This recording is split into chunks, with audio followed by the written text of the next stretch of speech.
Good afternoon. I now note that the hour has come. Mr. Varghese, will you please call the roll to take attendance? Members that are in attendance will please indicate that they are present when your name is called. Minority Leader Brooks. Present. Thomas. Councilmember Bass. Councilmember Gilmore Richardson. Councilmember Landau. Thank you. A quorum of the committee is present, and this hearing is now called to order. This is the public hearing of the Committee on the Committee on People with Disability and Special Needs regarding resolution number 250753. Mr. Varghese, will you please read the title of the resolutions? Resolution number 250753. Authorizing the Committee on People with Disabilities and Special Needs to hold a hearing on the city's progress preparing to accommodate individuals with disabilities for the historic programming taking place in 2026 in the city of Philadelphia. Thank you, Mr. Varghese. I will start off with some remarks.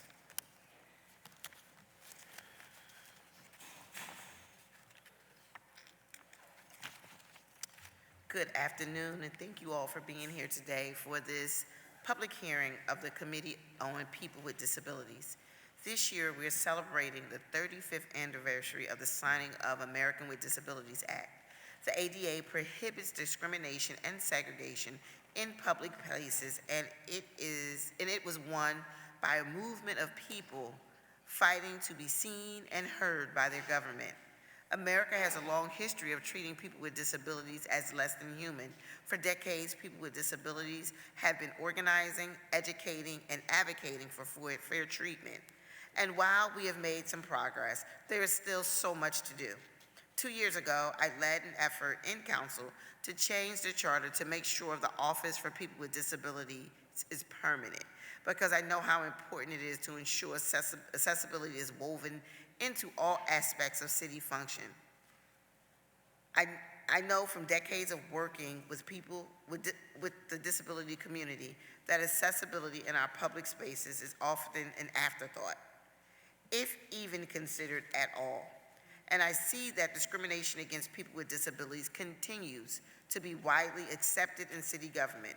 We would never tolerate a public space that said no women allowed, no black people allowed.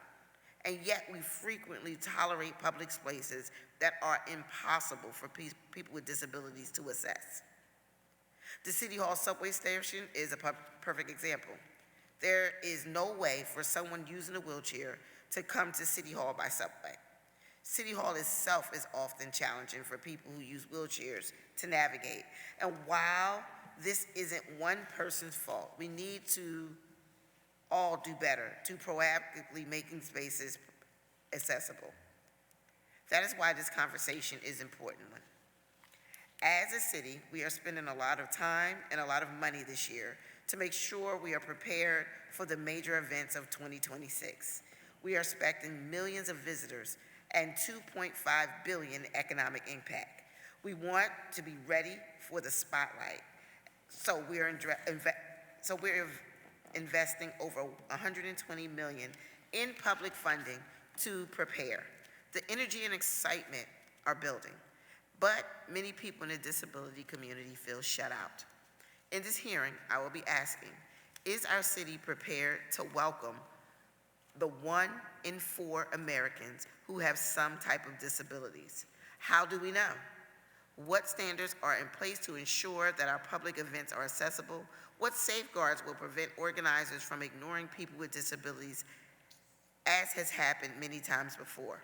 I will also be asking who is in the room and who isn't. And if you are one of the major entities hosting events in Philadelphia, you should have representation in this hearing. If you don't, that's part of the problem, and we are addressing that today. By law, city-sponsored events are supposed to be open to everyone, including the 1 in 4 American adults who have some type of disability. But in reality, many Philadelphians with disabilities find it difficult to navigate public spaces and even harder to hold their government accountable for following the law. There is no regularly enforced standards for accessibility and few consequences for blatantly ignoring the ADA. That's why I wanted to hold this hearing today. We have an opportunity this year to do better as a city. This is a chance to listen to the voices of the people who live experiences of discrimination in our city, so we can improve accessibility for 2026 and beyond. Often there are simple, inexpensive changes that can make a world of difference for people with disabilities, but we overlook them because we have not taken time to listen. With so many people affected and so many public dollars going into preparation for 2026, the city must take the time to listen and respond to the needs of people with disabilities. Through this hearing, I hope we will identify where the city is falling short and what steps must be taken to improve accessibility for 2026 and beyond. Thank you. Are there any other committee members who would like to make remarks?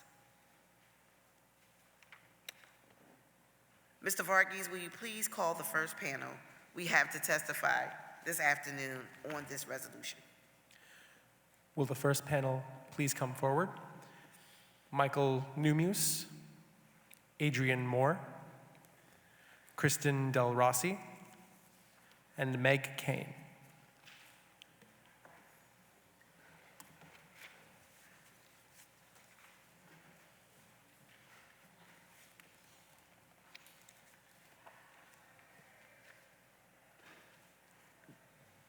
Good afternoon. Please state your name for the record and proceed with your testimony. Hello, I'm Michael Numis, 2026 Director for the Office of Mayor Sherelle Parker in the City of Philadelphia. Good afternoon, Chairman Brooks and members of the committee. My name is Michael Numis, Philadelphia 2026 Director, and I'm testifying on resolution number 250753. Joining me today are my colleagues Adrian Moore, Executive Director of the Office for People with Disabilities, and Kristen Del Rossi, Streets Department Commissioner, as well as our peer, Meg Kane from Philadelphia Soccer 2026. First, I'd like to thank Chairperson Brooks for introducing this important resolution enabling this hearing. 2026 will be a major year for Philadelphia, and as the committee is well aware, Philadelphia will host a series of major events, including MLB All-Star, FIFA World Cup 26, NCAA March Madness, leading up to America's 250th anniversary. We've been working hand in glove with these national and international organizations to ensure every visitor and every Philadelphia resident will be able to participate in and enjoy the array of 2026 special events. This includes our most vulnerable residents and visitors, people with disabilities. Philadelphia is home to over 280,000 people who identify as having a disability. We're talking about our friends, our neighbors, our brothers, our sisters, and our seniors. They are intrinsic and valued members of our communities and central to the fabric of our city. That is why I'm glad to be sitting before this committee alongside my colleagues to share what we're doing to ensure all events, not just in 2026, but importantly in every single year, are accessible for everyone to enjoy. While Philadelphia is the proud host city for a litany of 2026 events, we wouldn't be able to put on these events, which includes making them accessible, without the invaluable partnership of our event sponsors and their execution. Because neither I nor my colleagues at the city can speak directly for the 2026 event sponsors, we may defer some of the relevant questions to the event sponsors if the committee asks questions outside of the city's own accessibility work. But I do want to talk a little bit about the work that the city is doing for what we're owning. You know, so much of 2026, although we've got these major tentpole events, is going to be about spreading the spirit of celebration across our neighborhoods, across every single council district. We're going to host 250 block parties that will be on Supercharge. We're going to have over 50 community partners amplifying their events throughout Philadelphia. That includes some of our traditional evergreen events, but also some new ones. And it's so important that we make those accessible. We are working across those partners and our block captains offering ADA training to not just make sure that they can understand, but also a resource to add accessibility functions. Think about sensory zones and creating those and activations where we're having. Think about, the sensory-friendly kits. You mentioned earlier, it just takes a little bit of touches to make something go a long way for individuals to really explore it, and that's exactly what we're looking at. When I was an undergrad in college, I was a caregiver to a C6, C9 paraplegic and saw firsthand how important it is that we're ensuring that we have this lens, and that's why I'm really, really excited for today's hearing. In closing, we come before you today to share how the city handles accessibility, but also to listen and to learn from our other esteemed panelists and those who are offering public comments later today, to hear firsthand from their experience and their expectation, because their voices are critical to this conversation.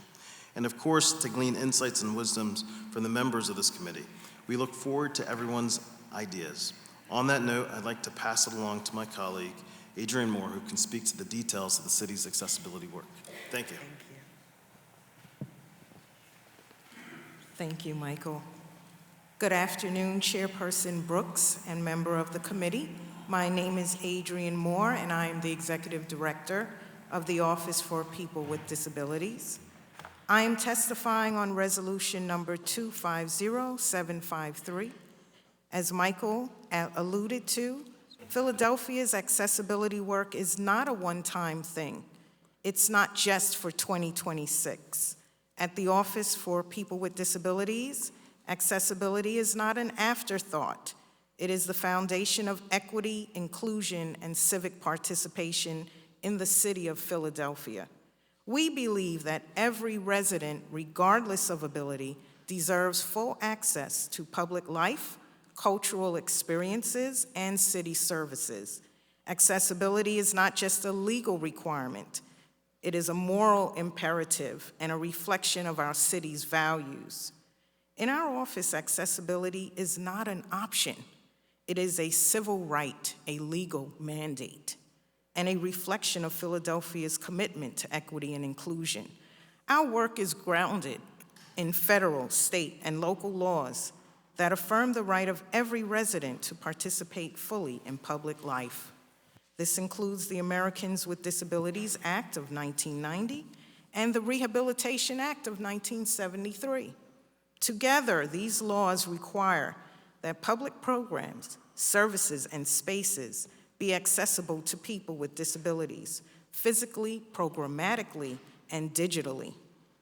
As Philadelphia prepares to host major public events in 2026, including large-scale celebrations and citywide initiatives, our office is working proactively to ensure that accessibility is embedded in every stage of planning and execution.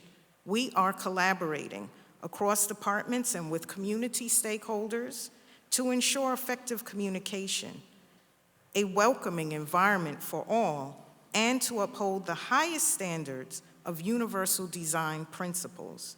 While 2026 presents exciting opportunities, our commitment to accessibility does not begin or end with high-profile events. Accessibility is a year-round priority. Whether it's a neighborhood block party, a public meeting, or a city-sponsored gathering, we prioritize access for all because inclusion should never depend on the size or visibility of an event. Together, we are building a Philadelphia where every voice is heard, every space is welcoming, and every resident can participate fully. The Office for People with Disabilities created a best practice guide earlier this year for event planners and vendors to consider when ensuring ADA compliance with special events. It is a comprehensive guide that is available on the city's Office of Special Events website. It covers entrance and parking accessibility, accessible pathways, ramps, restrooms, appropriate seating, signage, accessible transportation options, communication provisions like sign language interpreters, assistive listening devices, and accessible written materials. It also discusses training for event staff, ensuring that food and beverage options are accessible, and that staff considers accessibility needs for emergency or evacuation procedures, break areas, rest spaces, and more. Further, our contracts with city vendors require those vendors to comply with the Americans with Disabilities Act. Additionally, these are all permitted events, and our permitting process requires that vendors certify that they will comply with the ADA. We also collaborate with other accessibility offices so that we can stay abreast of what is happening in other cities. Our office participates with the Coalition of Municipal Offices for People with Disabilities, which is a group of various cities, including St. Louis, New York City, San Francisco, and Boston, just to name a few. We have already been doing this work with partners like the Eagles Autism Foundation, Culture City, which is the organization which qualified us as a sensory inclusive city, Representative Hohenstein's office and his biannual Disability Summit, Cities of Inclusion, Vision for Equality, Arc of Philadelphia, and Tech Isle, which is the office within Temple University, as well as various city departments including the Free Library, Parks and Recreation, Property, and Rebuild. Tech Isle is Temple's program. It has a lending library of accessibility equipment. Many residents that contact our office are referred to this service, and it has various devices available to be borrowed, such as folding canes, portable power chairs, and communication devices. We also have provided sensory inclusion training to city employees, which began in 2023. By May of 2025, we had approximately 13,200 employees complete the training, which equips staff with the tools to recognize and support individuals with sensory sensitivities such as autism, PTSD, or other neurodivergent conditions. We are fostering an environment that reduces sensory overload. Our work with city departments is extensive and ongoing, and this work serves residents and the many visitors we expect to come in 2026. We have worked with the fire department to ensure that when wheelchair users have an emergency and are brought to the hospital via an ambulance, the wheelchairs do not get left behind and are instead brought to the hospital with them. We are also working with the Office of Innovation and Technology to ensure that city websites are accessible to both visitors and residents with disabilities.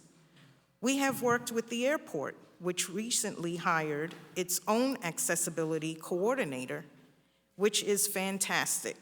The airport is working really hard to ensure that visitors and residents have a great welcome to our city, whether that's making sure that people who need wheelchair assistance to their flights can get that, or making sure that service animals are treated appropriately in the airport.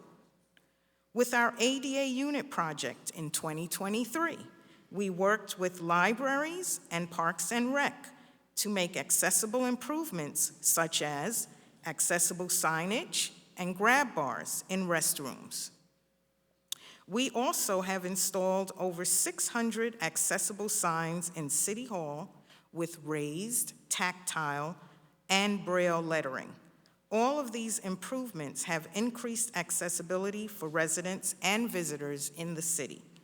And this is just some of the work the city is doing to ensure that Philadelphia is welcoming and accessible for everyone every year, not just 2026. Thank you. That concludes my testimony. And now I would like to pass it to the Streets Commissioner, Kristen Del Rossi, who can speak to the city's accessibility infrastructure work. Thank you.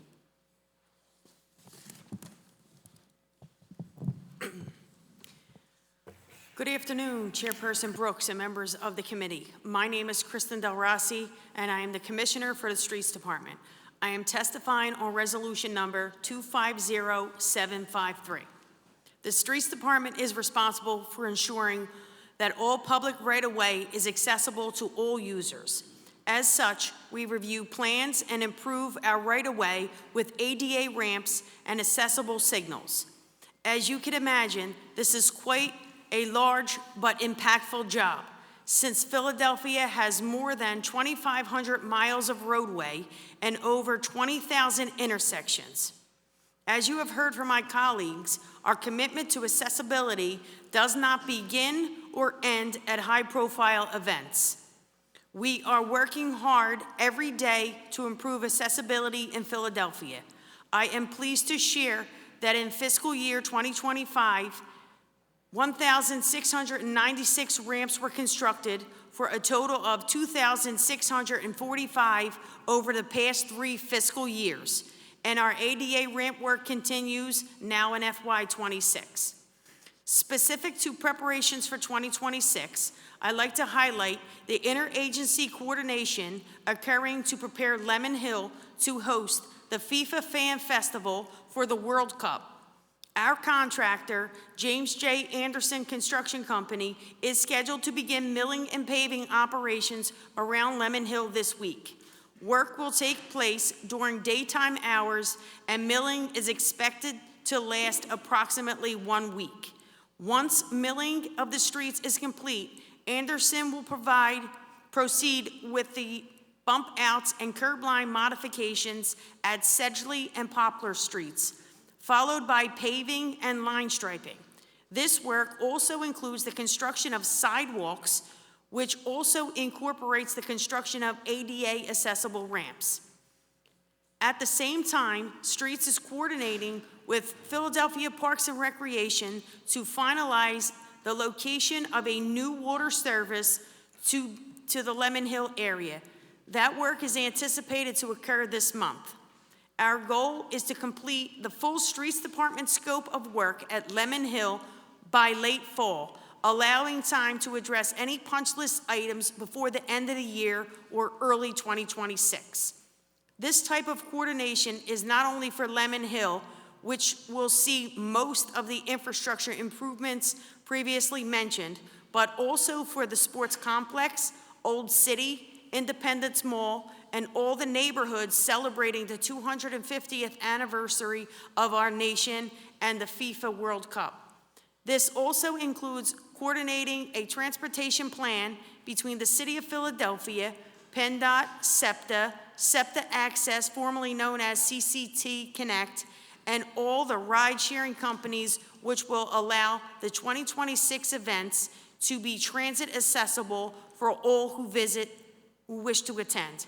Thank you for the opportunity. We are happy to respond to questions at this time. Thank you all for your testimony. I want to recognize the presence of Majority Leader Kathy Gilmore Richardson while we're here.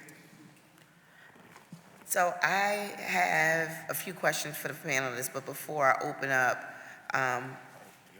who else? 1, 2, 3, 4. Oh, I'm sorry. I'm sorry. That's quite all right. No problem. Meg Kane, I'm representing Philadelphia Soccer 2026. Thank you for the opportunity to testify, and I'm sure we'll get right to questions. I'll go as speedily as possible.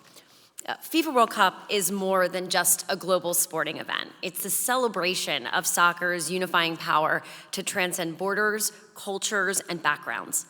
As the pinnacle of the world's game, the tournament's global reach carries with it a responsibility to ensure that the event is inclusive, equitable, and accessible to all. As we prepare to welcome the world to Philadelphia for FIFA World Cup 26, accessibility is the cornerstone of our operational planning. Whether it's through physical infrastructure or the distribution of information, we recognize our duty to ensure that all individuals have opportunities to experience the magic of the World Cup. In support of that goal, Philadelphia Soccer 2026 is actively engaged with FIFA, the City of Philadelphia, the Philadelphia Eagles, and other key stakeholders to create a welcoming environment rooted in inclusivity across all tournament-related venues. At the stadium, our partners at the Eagles are leading the way in accessibility, innovation, beginning with the very first fan touch points, parking and entry. Designated ADA drop-offs and pickup zones are located near key entrances. Complimentary wheelchair services are available at every gate, with trained staff assisting guests throughout their arrival experience. Once inside the stadium, Lincoln Financial Field offers comprehensive accommodations, including ADA seating and relocation platforms on every level, plus a state-of-the-art sensory room that serves as a haven for individuals with autism or others experiencing types of neurodiversity. Extending accessibility to people with sensory differences, the stadium also offers assisted listening devices and closed captioning on LED boards. I will also note that FIFA is exploring additional accessibility for the hearing impaired for the upcoming FIFA World Cup tournament and has had some very good successes in testing it during Club World Cup. This planning represents just one piece of the fan journey, as the World Cup extends far beyond the stadium, as Commissioner Del Rossi described. Recognizing that 70% of all visitors will not have a match ticket, Philadelphia Soccer 2026 is also deeply committed to the accessibility of FIFA Fan Festival at Lemon Hill Park. Alongside our partners in city government, we're investing in the improvements to the park designed to enhance safety and the overall visitor experience. Upgrades, which are currently underway, include the removal of existing hazardous pathways, the construction of new, more accessible paths, the reconstruction of sidewalks, and the installation of 12 new ADA ramps. In addition, the city is resurfacing the streets and conducting the curb realignments that will make intersections safer for all residents and visitors, and the next phase of construction will also include the build-out of a new inclusive playground. Our selection of Red Rock as our operational management firm for FIFA Fan Festival further reflects our dedication to making the tournament accessible to all. Red Rock partners with Accessibility Live, an industry leader in creating comprehensive accessibility solution for live events. Accessibility Live helps event organizers, venues, and clients create fully ADA compliant, accessible, and inclusive event experiences. Together with Philadelphia Soccer 2026 and Red Rock Fan Festival leadership, Accessibility Live will design strategies to ensure compliance while prioritizing guest experience, safety, and efficiency.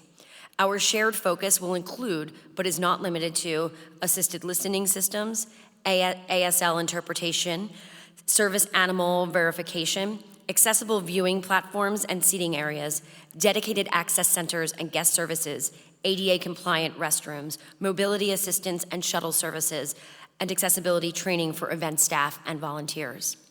Each service is designed to eliminate barriers and enhance the guest experience, ensuring compliance with the Americans with Disabilities Act and other accessibility guidelines. In conclusion, Philadelphia Soccer 2026 and our partners remain steadfast in our commitment to equity and inclusion. As planning continues to evolve, we remain focused on delivering a tournament that prioritizes accessibility for all residents and visitors. Through this work, we are not only preparing to host a World Cup, we are building a legacy of inclusion that will resonate far beyond 2026 because the beautiful game belongs to everyone. Thank you. Thank you all so much for your testimony. I have a few questions for the panelists before I open it up for questions to my fellow committee members. And I hope all of you feel free to chime in any way on these questions. But I want to start with a few, just so you guys can have a clear understanding why this is so important to me. And I'm going to open it up. Just use hands, no words. Have you ever taken a group of young people out in the city of Philadelphia? Have you ever taken a group of young people out where 5 of them have a wheelchair, 2 of them are visually impaired, and 3 have some other level of disability? It's not easy, currently. And I know people make the best efforts to do this, but me personally, I spent 17 years working with children and adults with disability, and my primary job was to make sure young people had the opportunity to experience Philadelphia the way I have the opportunity of experience Philadelphia. So we've been to all the stadiums, we've been to all the malls, we've been to fine dining, we've been to theaters.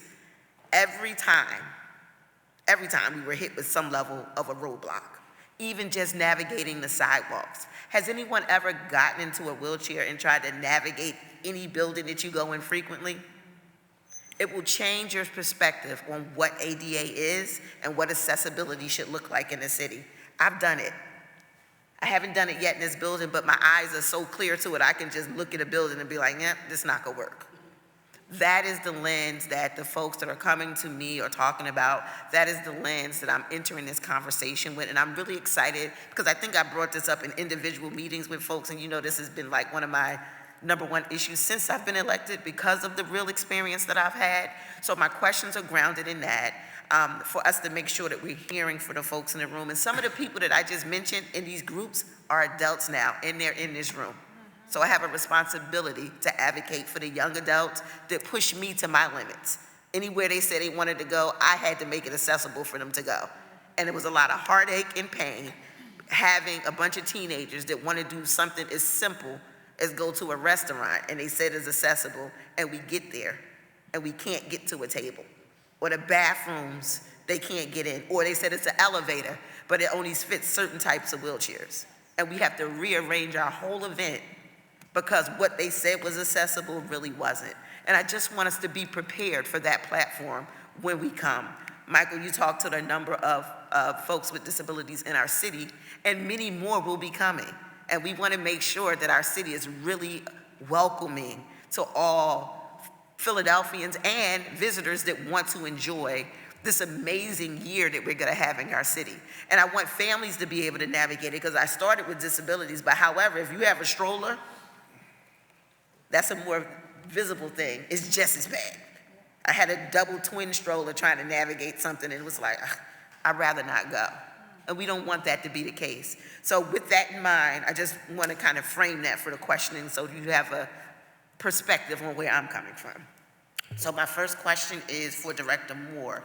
In your testimony, you mentioned a best practice guide for city events. Can you walk us through the process for ensuring that city-sponsored events comply with this policy? And are there inspections before the events? Because we've heard from constituents many times that various events that receive city funding or are put on by the city are not accessible. And can you talk through those standards, how those standards are enforced? Give us some example of city enforcement against events that have not complied with accessibility standards.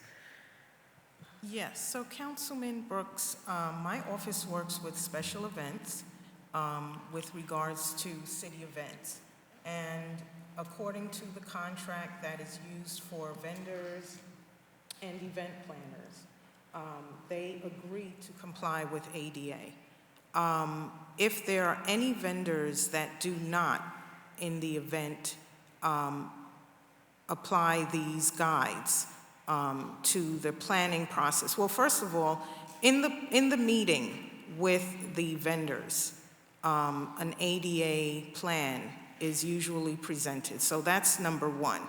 I am present for those meetings with special events. So we review those plans, and that could be anything from the platforms that are going to be utilized or the seating area that's going to be prioritized for people with disabilities, or the closed captioning, all of that. If for some reason those plans do not go according to the original layout for the event, special events will go back to the vendor to figure out what happened, why this did not go as planned, and they do have the possibility of not being utilized again. I mean, the focus is for all vendors to apply the ADA guidelines in planning. I'm going to pass it to Michael just to talk a little bit more about what might happen in the event that a vendor does not comply.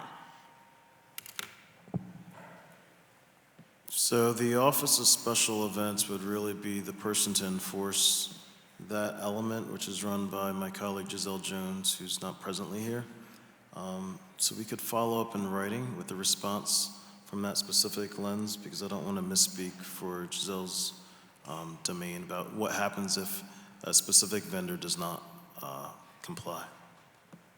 And so if we had a phone call in the event that something wasn't accessible, who do we send it to directly? Do we send it to you? The Or do office- we send it, special events? Yes. Office of Special Events would handle that. They handle all the permitting. They have the right to veto a permit for a vendor that, as we just described, who did not comply in the past. They have the power to issue a permit, but they would be the enforcement arm. Okay. Also, in your testimony, you reference a new document from this March that establishes a modification request, grievance, and appeals procedure under ADA. The document emphasizes that accessibility modification are not required if they impose an undue administrative or financial burden. What accessibility actions, if any, has the city determined are not required because of undue administrative, financial, or other burdens? And what accessibility actions are under review for the burden that they can impose on the city? Can you rephrase that question a little bit? Yeah. Thank you. So with Americans with Disability Act, these things are a requirement. And the doc is saying that if it imposes an undue administration or financial burden, that you don't have to comply. And the question is, what actions have been determined to require undue administrative, financial, or other burdens that are kind of under review at this time as a burden to impose on the city? Okay. I do not know of any specific examples that would fall in that category currently. However, within the ADA, the undue burden is listed under the ADA, meaning if the cost is too exorbitant, if the cost would bankrupt, for example, a business, if the cost of an accessible modification would cause a bankruptcy in a business, then that would be seen as an undue burden. So there aren't that many examples that I could give within the city that would cause an undue burden. If it's something that financially would be exorbitant, let's say maybe in the millions, where it could bankrupt a department. But other than that, it should not cause something that could be accessible for someone to not occur. I'm gonna go a little off script a little bit. I think my staff might kill me for this, but I'm gonna just, while we're here and we're on this vein, I'm gonna go. So I've heard that through rebuild, some of the parks and recreation plans have been changed because of accessibility issues. So we're doing actual projects that are not accessible and is affecting us being able to use some of the parks and recreation facilities for even voting. So I've heard several complaints about this. I'm not sure where that's documented. I don't know how true it is, but while we're on this question, that would be undue burden or financial constraints to a new project that we're investing millions of dollars in communities where people with disabilities live and would like to enjoy facilities, and we're eliminating accessibility for a local park or playground. I don't know how true that is, but this is multiple. Point of information. Right. Madam Chair. As a former chair of Parks and Recreation, point of information. So Rebuild did have a mandate to ensure that sites met disability requirements. Yes, that is true. And then some. So, and we continue to monitor and pay attention to that. But if you have specific sites in mind that you would like for us to look at, particularly, like if they're used as polling places, or if they're just used in general, by people from the community, they should be accessible. And even, I know under Sue Slauson, we've talked about and started thinking about building up, which is something that Parks and Recreation generally doesn't do in their sites. They don't want to go up because they don't want to add an elevator, but that's changing as well so that it's even more accessible. So Okay, so do you want me to send the request that we have about this over to you? Or sure. Well, to the chair and myself, I'd be happy to help out as well. Okay. But I just wanted to make that point of information. Okay, I'll make sure that my team sends the exact park and recreation centers that we had complaints that are a part of Rebuild, that the accessibility was eliminated in the project because of undue financial burden. I think there's like two or three current programs that were mentioned to us. Okay. This is another question I have for you. Has the Office of People with Disability received an increase in funding this fiscal year? And are there more resources that are needed for you to complete the work that you're doing? The Office for People with Disabilities did not receive funding for this fiscal year. However, yes, it would be great to have funding for some of the initiatives that we would like to move forward. Thank you so much for your testimony. My next question is for Michael Newman. What are your expectations for the accessibility for 2026 events in Philadelphia? How close are you to meeting those expectations? And will there be inspections of events to ensure that they comply with the city's accessibility requirement? And how will this be done? Certainly, and I apologize that my colleague who is from the Office of Special Events is not here.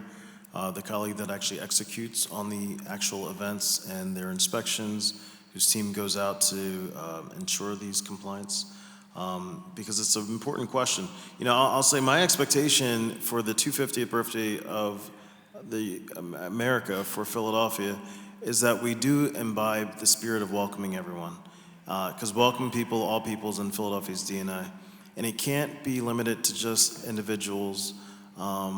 It's got to be every single person and meeting every person where they are. So I can't speak for the Office of Special Events, and I do apologize to you that we can't answer that verbally. But we will follow up in writing on exactly what steps are taken through that office to ensure compliance across. But as my colleague mentioned, we expect vendors to comply with the contractual obligation. And in that contract, it's clear we are expecting that they comply with ADA accessibility as guidelines from the federal government. So anyone that's not meeting the contract, that would not be meeting our expectations. Thank you so much. Our next question is around the 2026 New Year party. Will this event be fully accessible, and what outstanding barriers exist to ensuring it is accessible? Is that still within Sure. Again, but we are contracted with the vendor, ESM Productions, that is not new to this. Their events, whether it was the PayPal experience or Made in America, have all demonstrated a strong track record of having fully accessible experiences, full compliance with the ADA, and that's why they have been re-engaged by countless individuals, including Ambassador Cohen in Canada, because there's a strong track record there. So based on that track record and based on the contract, we fully expect that that event will meet the standard that has already been laid out. Thank you. And the other one is, I believe that FIFA requires the city to submit a document outlining the city's accessibility planner for FIFA 2026 events. Will you please share a copy of the city's FIFA 2026 planning with council so that we can fully understand and support the mission that you have? Yes, I believe that will be developed by the Office of Special Events as our key partner in this. So we will work with them to ensure that council is provided with a copy of that once it's completed. It will be informed by the finalization of the safety and security planning as well, and transportation mobility. So all of that will feed into it. I think they expect us to have that provided in Q2 of 26, so before the tournament, but a little bit closer to the tournament. Thank you. We appreciate your testimony and efforts to complete your projects as rapidly as possible by the end of the fall. One piece of your testimony is about sensory-friendly spaces, and we've heard from stakeholders that they would like these spaces to include nature connections, including water sounds and touchable plants. We appreciate your foresight in designing these spaces. Could you please include the requested nature elements, including the sounds of water and touchable plants? Is that possible? I think it would be at the FIFA Fan Festival site. We can work with Red Rock Entertainment, our operational management firm. Michael Delbane is also our executive producer for Fan Festival, so we can certainly work on integrating that in. With regard to the sensory-friendly room at the stadium, that would fall under the purview of the Philadelphia Eagles and FIFA. We certainly can pass that on as a recommendation, but where we can have active conversations is related to the Fan Festival. Thank you. We appreciate the efforts to encourage ADA training for block captains to facilitate the block parties. Would you be willing to include a stakeholder advocate here in planning and implementing that training, and can you mandate that training? Yes, so we would definitely be happy to have a stakeholder involved along with special events. And what was the second part to your question, council member? And is the training a mandate? Oh, Or is it an option, or is it mandated? no, it's mandated. So Okay. in order to receive I think it's called the gift pack, Michael, my colleague can correct me if I'm not right, but in order for the block captains to receive that gift pack, they will have to complete the training. Thank you for that. It's nothing more frustrating than getting to an event and you're asking folks a simple question. They're like, I don't know, or where's the accessible bathroom? What is that? Those are the things that are so important. So thank you for considering that. I have a bunch of questions here, so let me just read them all off. Meg Kane, could you tell us what standards and requirements for accessibility are you following? And has the city communicated local legal accessibility requirements to your organization? And what is the process that you and the city use to ensure that those standards are met? Sure. So the Philadelphia Soccer 2026 follows the standards that the City of Philadelphia sets for ADA compliance. The City of Philadelphia is the host. We are the host committee, and so what we are working extremely closely with the Office of Special Events, Parks and Recreation, and a variety of different offices, Otis certainly, but our standards align fully with the City of Philadelphia and the enforcement of those by the city. Before the World Cup comes, we know that there are going to be trainings for volunteers and staff trainings. Advocates tell us that having volunteers and staff trained on accessibility and how folks can access events, bathrooms, parking, and other needs is essential. Advocates have connected with our office hoping to evaluate FIFA's training staff programs in advance of the World Cup events to help ensure the games are maximally accessible. Would you be willing to meet with some of the experts we are hosting today in order to optimize a pre-event training? Yes, we would absolutely welcome the opportunity to meet with those advocates. We will also carry any of their questions or concerns to FIFA. The volunteer training program is conducted by FIFA and fully by the organization. So while we facilitate the recruitment of volunteers and the volunteer space, which is right now getting ready to open next week at the Fashion District in Philadelphia, we do not control the content per se, but we would be happy to, one, meet with advocates, and two, bring forward any concerns or questions that they may have to FIFA for integration into that. We certainly recognize the importance of making sure that accessibility and the advocacy for that happens and is part of that volunteer training. I also know that with regard to SEPTA, the FAM ambassadors, which are of the Philadelphia Visitors Center Corporation, and other local volunteer efforts, I know that accessibility is a key component of their training as well. Thank you. As we discussed, stakeholders have reached out to our office to inquire as to whether these events will include the sensory-friendly spaces, including quiet, calming areas featuring natural sounds on audio and comfortable relaxation spaces. These kinds of spaces can make all the difference in whether someone prone to sensory overload can join and enjoy an event. Will you provide calming spaces for upcoming major events? I can only speak to Philadelphia Soccer 2026, but the FIFA Fan Festival will do so, and we've also engaged with Dr. Wendy Ross of Jefferson to help us to ensure best practices from providing those types of spaces from a neurodiversity standpoint.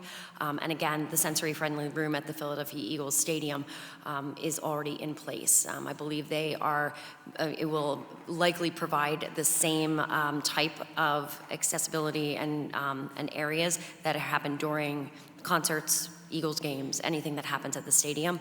But for FIFA Fan Festival, we do plan on having those areas available. Thank you so much. And I want to thank all you for your testimony. And I'm going to leave you with a piece of homework because I don't remember your hand went up. Get a wheelchair and navigate your workspace. The number one thing, if there's no wheelchair in your workspace, you're already failed. Because we had an event that one of our staff members sprained her ankle and we had to figure out how to get her out the building and we couldn't find a wheelchair in this building.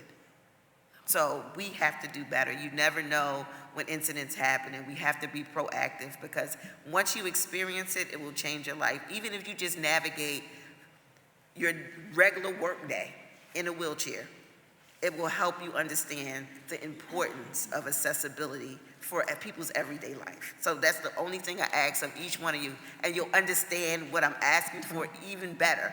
Try to navigate out to lunch in a wheelchair here in the city of Philadelphia. It's the scariest experience ever because these curb cuts are horrible. So thank you so much for your time and your testimony. Do any of my colleagues have further questions for the panel? I did.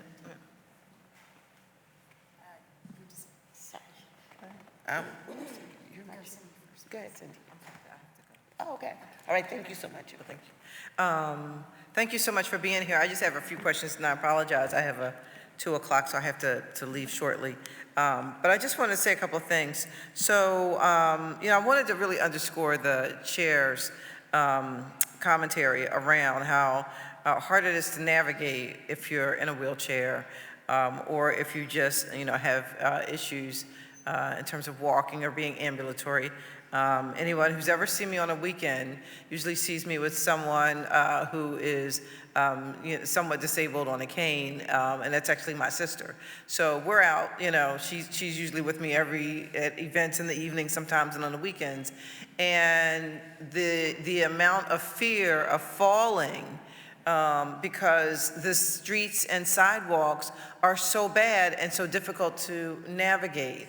And so I know we've done a lot on that here in the city, but we really need to do so much more because it's only when you're in that position as someone who is disabled or as someone who's somewhat of a caregiver for someone who is disabled that you can really get a real understanding of how, just challenging it is. And challenging really doesn't even begin to underscore it. It's just, it's something that can really make you fearful to go outside. You're fearful of crossing the street. You're fearful because let's say if you're on Germantown Avenue, the cobblestones aren't, laid just right so that you feel comfortable walking through a crosswalk.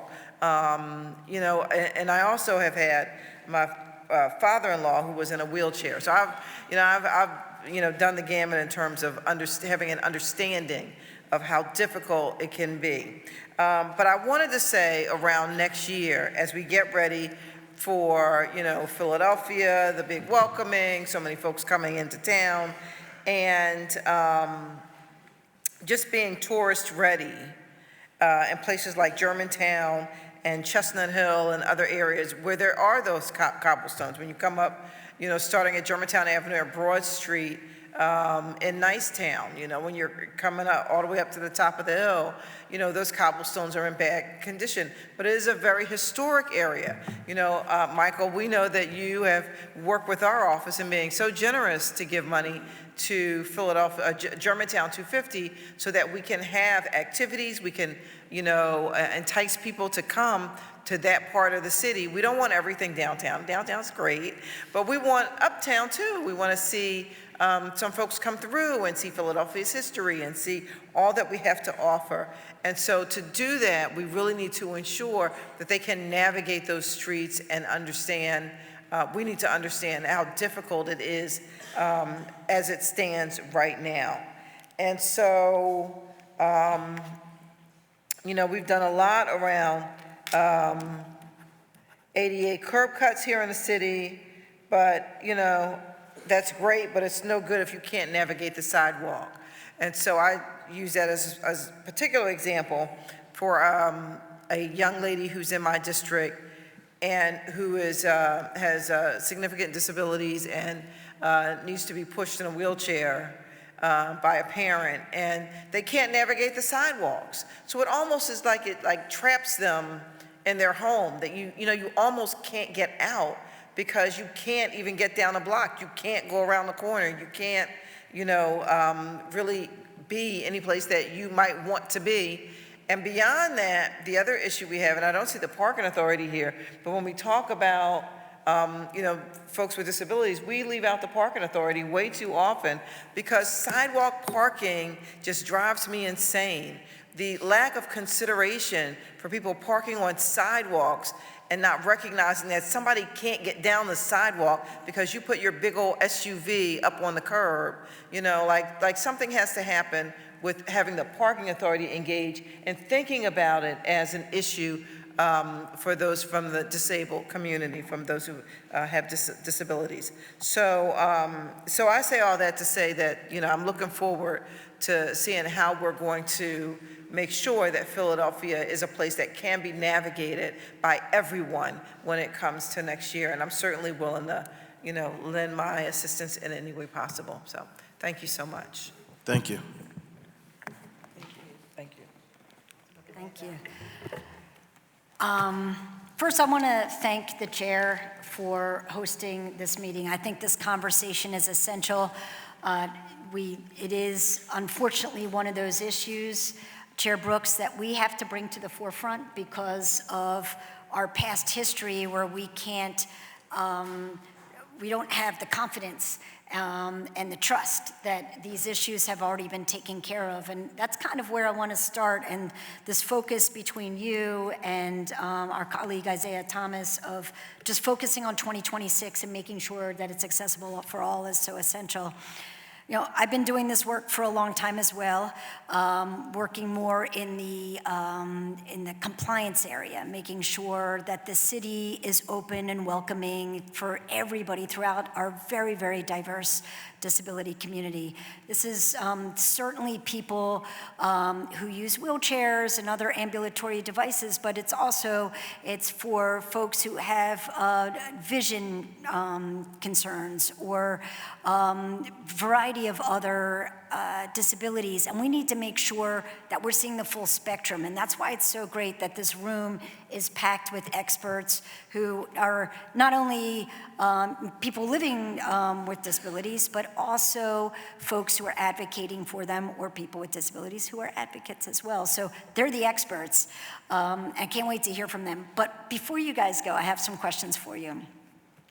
If you've been doing this for a long time, you'll see it's always surprising that each year we're barely building on what we've done before.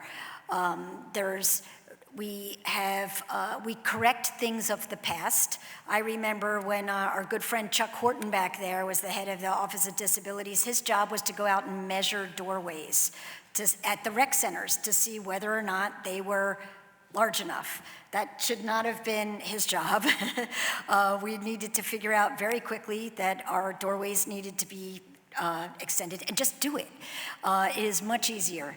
And again, the gains have been very small and very incremental, and I feel like this moment in time we keep talking about is a time where we can transform Philadelphia so that we make adjustments that are not just for next year in 2026, but that they really, really support all of our communities going forward.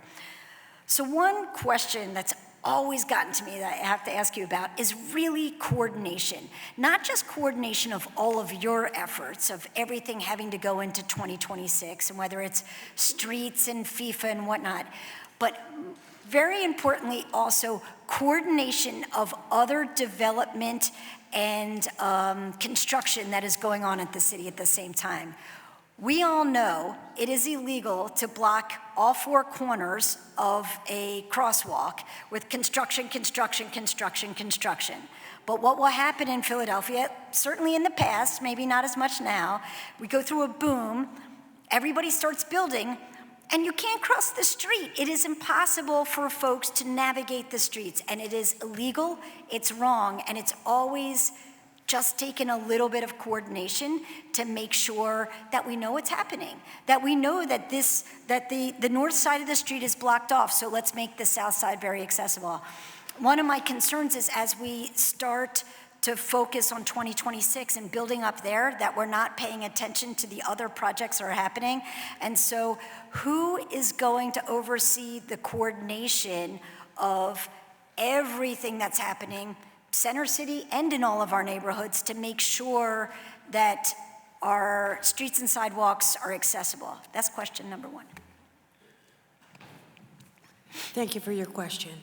Streets Department is actively monitoring the permits and projects that are happening within the city, and we are taking a conscious effort to making sure projects get done in advance of other projects that are coming in. We are definitely monitoring that. Excellent. And then I want to go back to the penalties again. I'm sorry. I do know we're putting out best practices. We tell folks what the law is, what they have to do. And then there'll be bad actors who don't follow the law. Whose responsibility is it to make them follow the law? Which would be, they have choices. If they don't follow the law, there's consequences. Whose responsibility is it, and what are the consequences? Streets Department has inspectors in our highway districts that actively look at permits that are given out throughout the city of Philadelphia, and anyone who is not working within their permit limits, they are issued a violation depending on what they're obscuring and what their permit allows them to do. Thank you. And while we're on the subject, one of my favorite subjects I bring up to you all the time is the milling of the street versus the repaving. Are you getting any closer to closing that gap so we don't have a milled street where it gives a 2 or more inch drop from the sidewalk to actually repaving? I know you're working on it, and I appreciate that so much, but we've got to close that gap and have it happen faster. Yes, we're definitely closing the gap. We're getting there. This year, I believe we did a little bit better but I do know what you're talking about with the long extended periods of time between milling and paving, but we are actively working on closing that gap and actually beating our goal if we could possibly do that one day.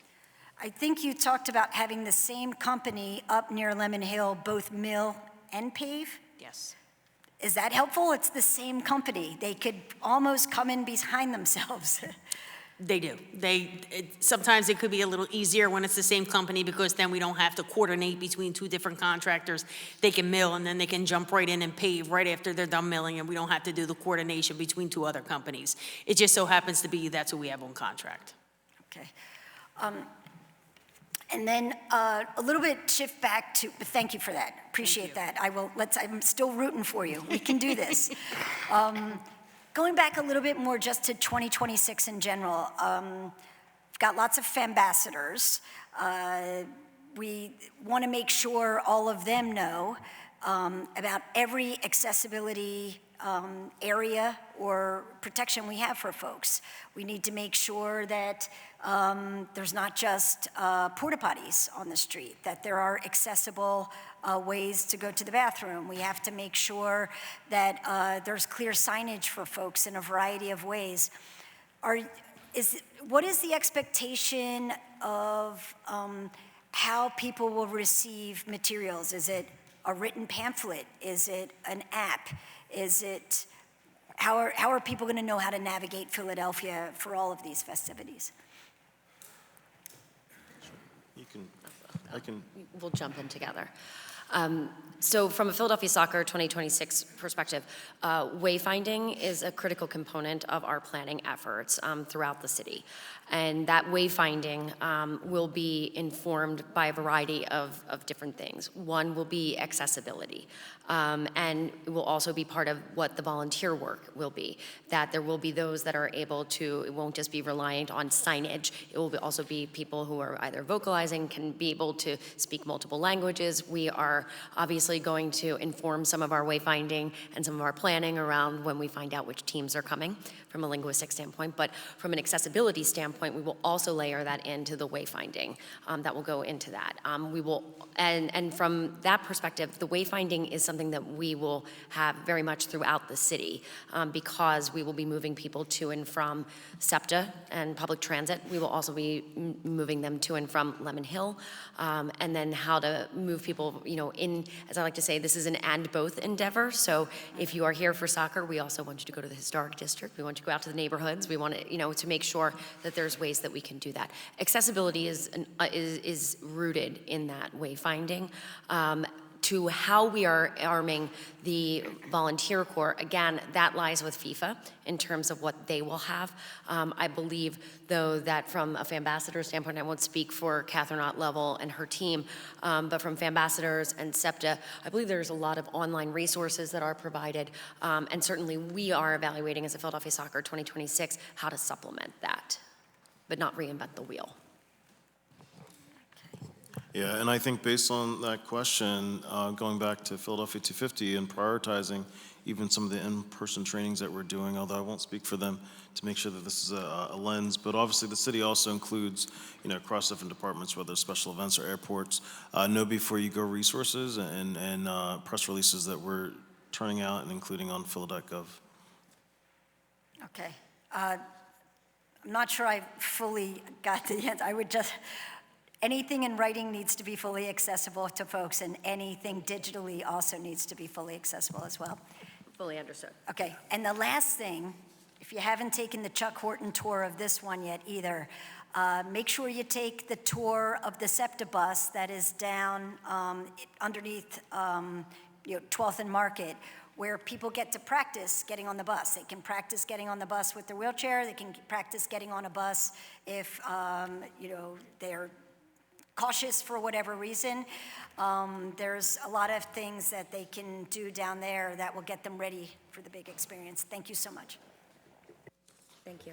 Thank you so much. Thank you so much to this panel for participating, and we look forward to continue to work together. Thank you for your leadership. Thank you. Thank you. Are there any other questions from the committee? Thank you. Mr. Varghese, will you please call the next panel to testify on the bill? Will members of panel 2 please come forward? Vicki Landers, Yvonne Hughes, and Dolores Brown Waters.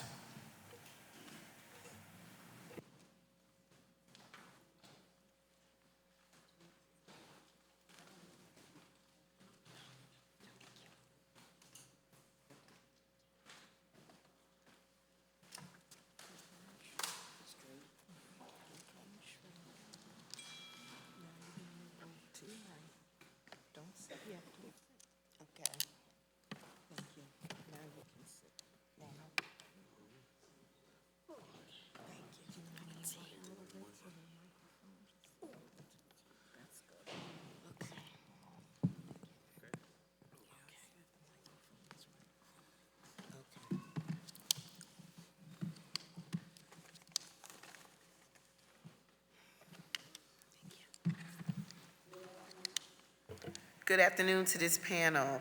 Please state your name for the record and proceed with your testimony. Vicki Landers. Good afternoon. My name is Vicki Landers, and I use she, they pronouns. I am a proud disabled Philadelphian, a nonprofit leader of Disability Pride Pennsylvania, a disability advocate, and someone who regularly attends and organizes community events in the city. Thank you to Councilmember Kendra Brooks for allowing me to speak here today. I just want to say I'm very disappointed that special events didn't bother to show up today. But I'm here today not just to talk about one event, but to talk about a pattern, a deeply rooted issue in how the city continues to disregard accessibility in public life, especially at the city-sanctioned events.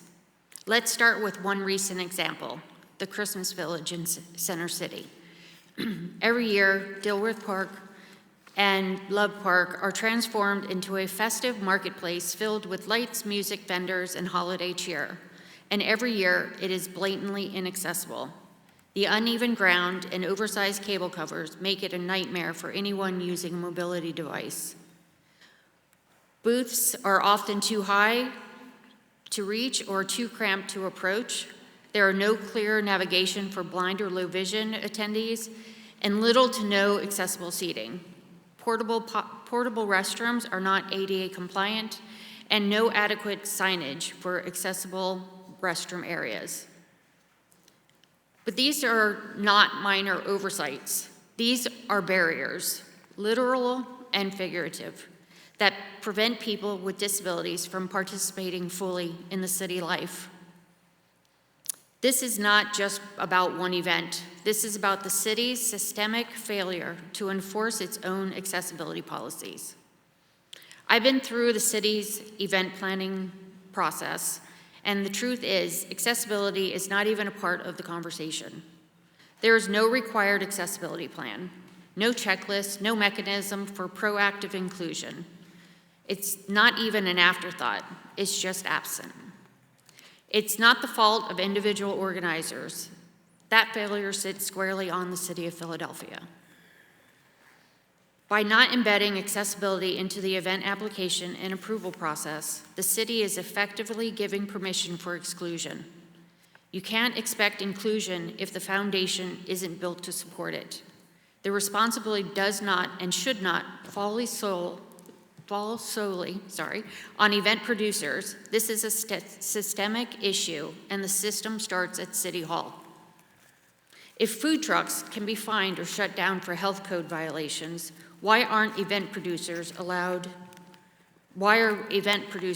to violate accessibility standards year after year with no consequences? This sends a dangerous message that disabled people are not the priority, that our safety, our dignity, and our right to participate is optional. Let me be clear, we are not asking for special treatment. We are asking for equal access.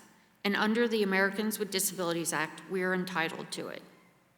But even beyond legal obligation, there is a moral one. Philadelphia cannot call itself a city of inclusion while it continues to allow inaccessible public events.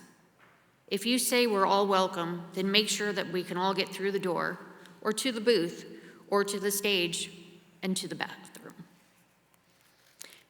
And as we look towards the Philly 250 celebrations in 2026, I'm deeply concerned. This will be a major milestone in the city's history, a global stage. But unless major changes are made now, Philly 250 will replicate the same exclusions that we've seen for decades. Right now, there is no clear accountability mechanism ensuring that city-sponsored events meet ADA standards. Accessibility remains an afterthought, not a foundational requirement. And if that doesn't change, Philly 250 will not be a celebration for all. It will be another missed opportunity, another example of ableism in action. We need change, and we need it now. I'm urging City Council and the Mayor's Office to take the following actions. Enforce the city's existing accessibility policies. Make accessibility a core compliance issue, not a suggestion. 2, conduct on-site accessibility inspections at permitted events, such like they do for health and safety inspections. 3, require accessibility audits led by people with lived experience, not just consultants. 4, deny and revoke permits for events that do not meet accessibility standards, full stop. And 5, ensure that planning for Philly 250 includes the disability community leadership from day one, not as an afterthought and not as token advisors.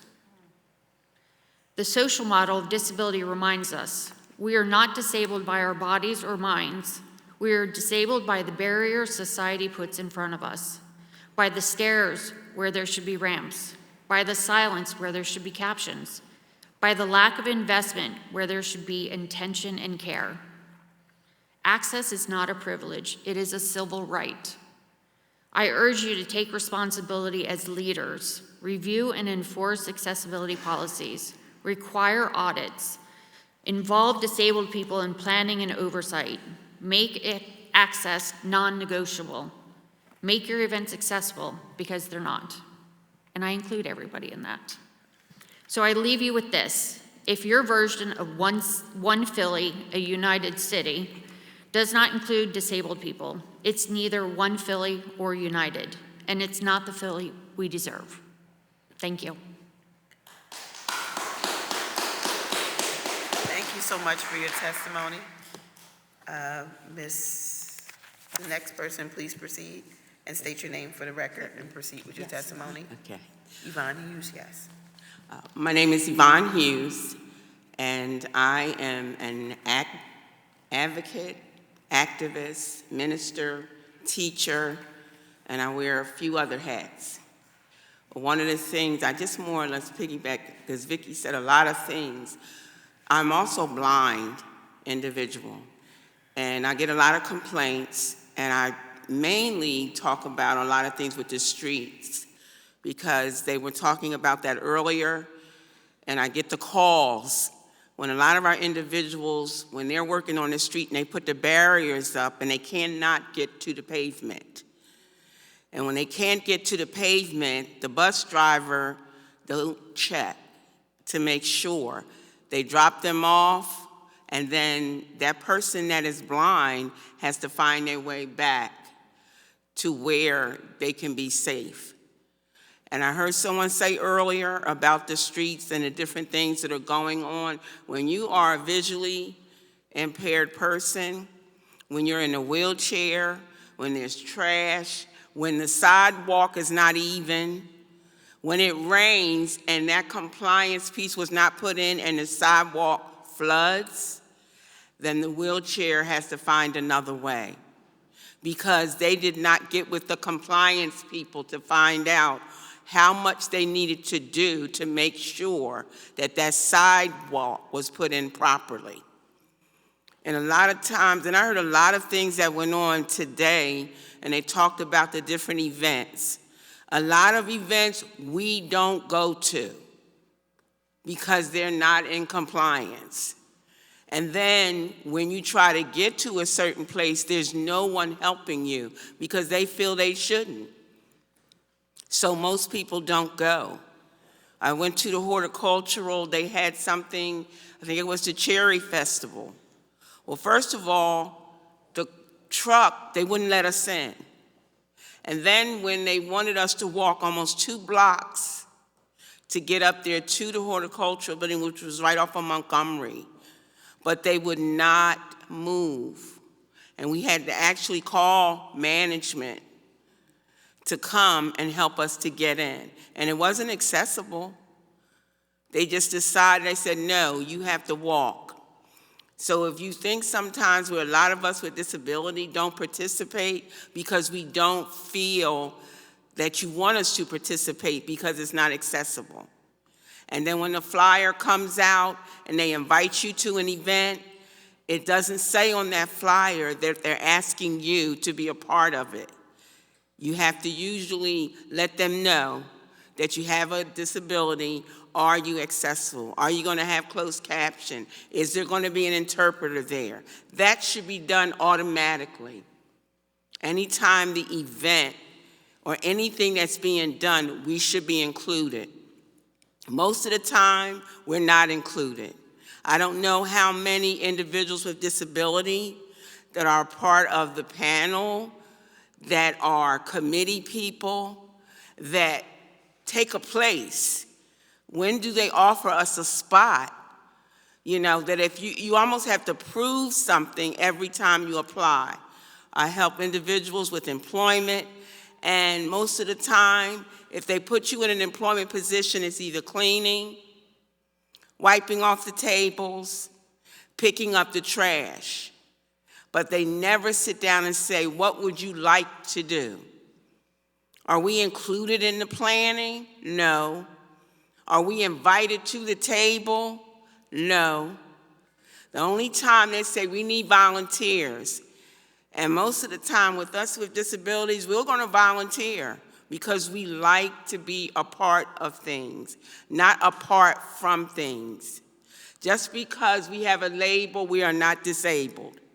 We want to be able to be a part, and I hear 26 that's coming up, but it's been going on for so many years that when does it stop? Because the city of brotherly love and sisterly affection does not always exist, and I've been here all my life.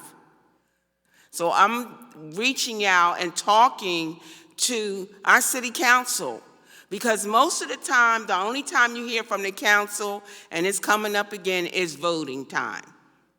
When it's time for someone to move from whatever position they may be in, then it changes.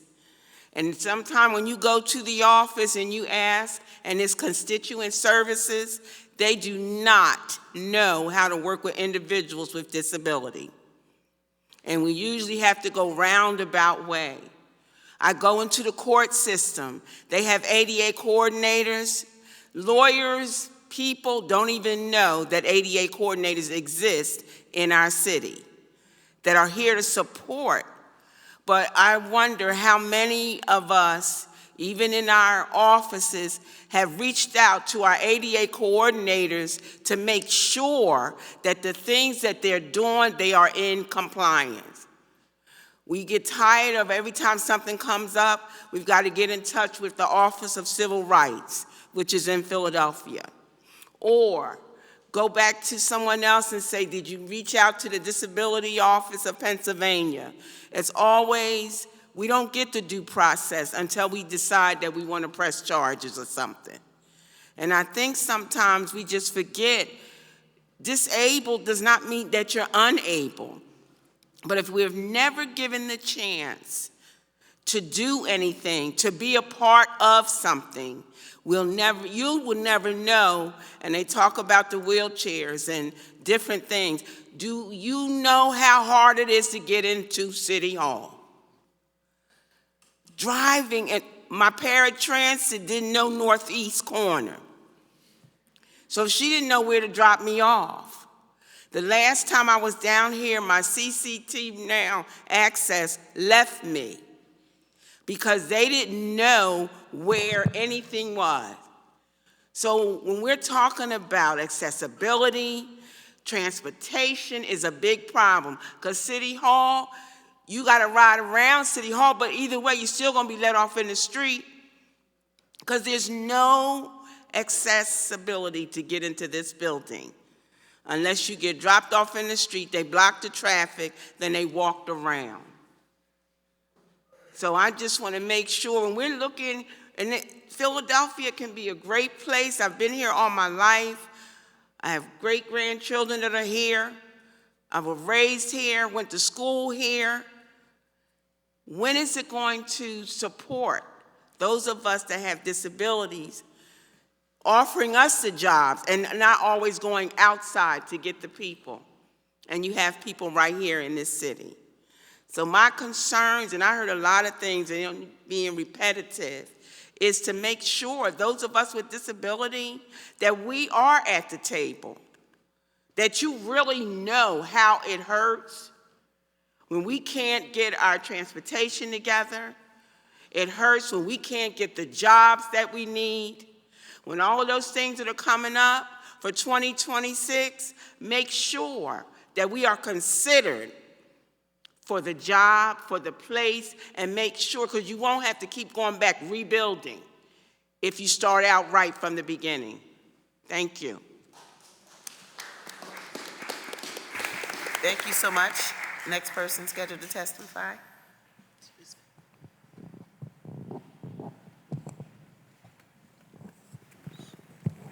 Good afternoon. I am Dolores Brown Waters. Thank you for having me. I'm a mother of two. I have a 24-year-old autistic daughter and another one that's in college at the moment. So I'm here to talk about or give my testimony on the city and its failure to make people with disabilities comfortable navigating through the city and attend special events when they occur and whether they're comfortable to attend. The city has failed my daughter and other individuals with disabilities due to the lack of presence of officers, especially officers that look like her, throughout the transportation industry, whether it may be riding the trains or buses. That's what she loved to do. She used to love to ride them, but now is afraid to ride anywhere, especially by herself. I can include myself in this situation as well, due to the lack of accommodations for individuals who have, that's my thing right there, my rollator, or other forms of equipment that help us move better and to get around. There's not a lot of places that have elevators, or if they do, it's too far, so filling or being safe is a big issue too. Now, as far as all the activities the city has with different events, there's nothing in place to accommodate my autistic daughter, in particular, from the loudness, like a sound box to help her feel that she could be a part of the activities and not feel intimidated or scared. There's also no accommodations for it being too crowded so she can breathe or not feel claustrophobic. She loves people, she loves to be around people, but sometimes it could be a little bit too much. So there's no separate places that she can be and feel out in the industry of this Philadelphia city. There's no special sections, no earlier times that be set aside for arrival. These are just some of the issues that I just wanted to address to you. And I appreciate you all for letting me give my opinion. Thank you. Thank you so much for your testimony. I think the court reporter needed a break. I'm so freezing. 5 minutes. All right, we're going to take 5 minutes real quick for her to take a break. Okay. Yeah, we're going to take a 5-minute break and then proceed. Thank you so much. Thank you. I think so.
button to vote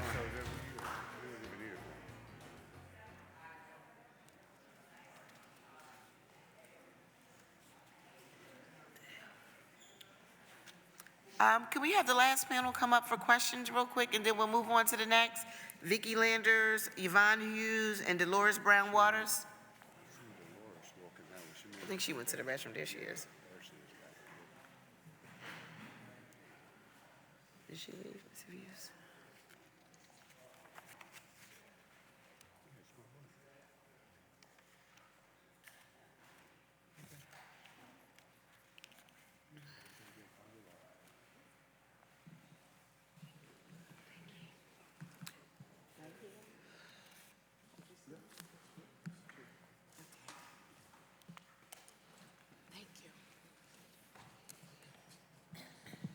Good afternoon, ladies. So I'm going to ask one question out to this panel, and either all three or whoever feels best to answer it, that's perfect. So we've heard from the administration and event hosts about their plans for 2026. Are there areas that might have been missed or touched on that you would like to discuss further about what is the city missing in this time? Yeah, I will. It's right in front of you. I really think that they should learn to bring us to the table. We have these type of things right here, right now, public hearing, but it starts before the public hearing. I heard someone, different things with streets. How many people with disabilities have you talked to? One-on-one, before a lot of these things for 2026 came up. Is there some planning with us at the table? Because that I would like to see, and I don't see a lot of that. Thank you so much. Yes, basically just having even a separate section that allows anybody with disabilities that need that extra space, because like you said, wheelchairs, rollators, and all that kind of stuff, you can't be that crowded because you can't get through if you don't have enough space to get through. So like a separate section, even for my daughter, for anything that's loud noises and stuff, just like a separate box that can be built. City builds so many things. I know they can build that, so. Thank you. And yes, so for me, I think that when you start thinking about what's going to go on, especially for a huge city event or city events like for next year, you need to look at who's in the room and make sure that everybody in the city, everybody should be a part of it. And there should be conversations that are had. They go out and they have these conversations around different neighborhoods all the time. But you should have those to find out what people in the city, especially, I will say most of those spaces are actually accessible, not all of them, but that way disabled people can voice their opinion, because a lot of times, like today, we couldn't even get in the front door because the dumb door is broken again. So I just think that there needs to be some pre-planning to pre-thought of what it is. And you have a very lively group. There's over 17% of the community here is disabled in Philadelphia. Use us. That's what we keep asking for. Well, I want to thank you all for your advocacy and the support and the partnership in getting this hearing together and so many other things that we've done in the past. And I'm going to open up for questions from my colleagues. I think Councilmember Harity.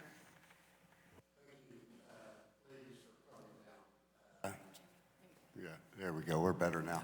Thank you for coming down here today. Like, as you said, we do realize that it is difficult, not only just to get to City Hall, but to then access City Hall, especially with only one real access for people who are not employees. I got a couple, just brief questions, and then also I will definitely commit with my colleague Kendra if she wants to. We should be going out in the neighborhoods and talking to the people that live in that neighborhood with disabilities to find out how we could help better and coordinating. And I heard Kendra, I'm a highway guy, so I didn't really realize that the bump outs were not working right. I thought that you know, they were a lot better than what we had before. But again, this is 2025, and we made a lot of strides. So maybe we can look back into that. You know, in general, if you had to rate the city's accessibility, say in a 1 to 10, for handicapped individuals, how would you each rate that? 5. So I'll start. First, we're disabled folks. Disabled, thank you. Yes. And I just want to make a quick comment. The one corner that you could really work on is the one across the street from your building. The one going up to Macy's, people in wheelchairs could fall over because it's so steep. Thank you for that. But besides that, I just think that, you know, being out, making sure that we're at the table, making sure that our voices are being heard. You know, a lot of people talk about that table and like bringing people in, but just because you're at that table doesn't mean you get heard. Yes. You know, and that's where we're finding people are like, oh, disabled people are at the table, but you don't listen to us. You don't do anything that we ask, even though most of the time we end up having to have meetings like this so that way we can discuss it. So I just think as a whole, we need to do a much better job. And as far as percentage, I don't know. Personally, I would say that 40% might be helpful. I mean, they say that we're more accessible than a lot of cities, but that doesn't say much. I just wanted to mention, and I don't know if you remember, that the Office of Disabilities put together a map. And that map, if you look it up, even on our website, you could see how many individuals with disabilities are in the city. And it's probably more now, but they're not even in parts of the city that are really good. It's like the housing that we get is low standard. Because, right, you know, sometimes landlords take advantage. So if you really want to reach out to individuals with disabilities, look up the map so that you're in the right neighborhoods and you're not just randomly going. Check and see, because they're all over. But you need to go see what has been put together by our office to make sure that you kind of know what's out there. Because a lot of times, the biggest piece with Philadelphia, you're not paying attention to us. You're not listening to us unless something happens, or we plan to sit in, or, you know, we come and stand or sit or roll in front. We have our individuals that are deaf and hard of hearing that cannot even at times get interpreters or closed caption. It always has to be fighting. Or, can you prove to me that you need this? You know, have you done, those of us that know that have disabilities, when we have to apply for equipment, it has to be an equipment piece that we've already been assessed for. But if your assessment is less than 6 months, you don't have to go back again. But if you haven't had an assessment in about a year, now mind you, your disability didn't change, but they make you keep going back for an assessment just to prove equipment that you know you need. So I encourage you, you know, my percentage, I started to say 2, because that's how I felt. But she was nice, and she was better. So I say, I'm going with that. Okay, I appreciate that, and I appreciate your honesty, and I apologize. I will make sure of note of that. But, you know, too, we have a bunch of new members, so please give us a chance. We're willing. I have an autistic grandson, and you know what I'm saying? I'm seeing it already, That's why I was glad to hear you with the room and stuff like that. And that was one of my other questions I was going to ask, that maybe something simple that we could definitely provide would maybe be the quiet headsets. You know, my grandson, he has to have that with him all the time. So, but I appreciate you and your advocacy. Thank you all. Can I say one more thing? Yes, ma'am. I just want to say something. Each time I ride on my paratransit and they do something wrong, this is what they say. You know, the driver's new. So, new will come in the beginning, but after you've been in it a while, you're not new anymore. Yeah. Just find out what you can do to make it better. Well, one thing we can definitely do is get together and meet. So I agree that if we're going to be doing this and we want to do it right, we need to talk to the people who are dealing with it. And, you know, and the activists that actually are fighting for them on a daily basis. Thank God we have our leader here, Kendra Brooks, who is our chairwoman, and you know, she's from the field, so she gets it. I think we got some good members now that get it. So I'm committed. Let's get it on. Let's make this a regular thing where we're getting, even if it's out on a less serious. Maybe that's even better, just getting together to talk in maybe the other room on the round table and just. That's worse. Sounds bad there. Well, we'll find some place that we can do it. Someplace also that's better accessible. Yes. Thank you. Yes, so thank you. All right, thank you so much for this panel. Mr. Varghese, can you please call the next panel? Thank you. Will the members of our third panel please come forward? Brian Valdez, Cecilia Thompson, and Representative Joe Hohenstein. He didn't make it. Is he in? Oh, Tara, I did see Tara. Oh, yeah, okay.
Good afternoon, everyone. Thank you so much to this panel.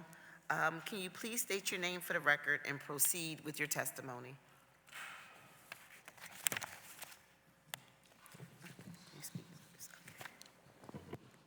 Hi, good afternoon. I'd like to thank Councilmember Brooks and the committee for holding this extremely important hearing today. As you may have noticed, I am not Representative Joe Hohenstein.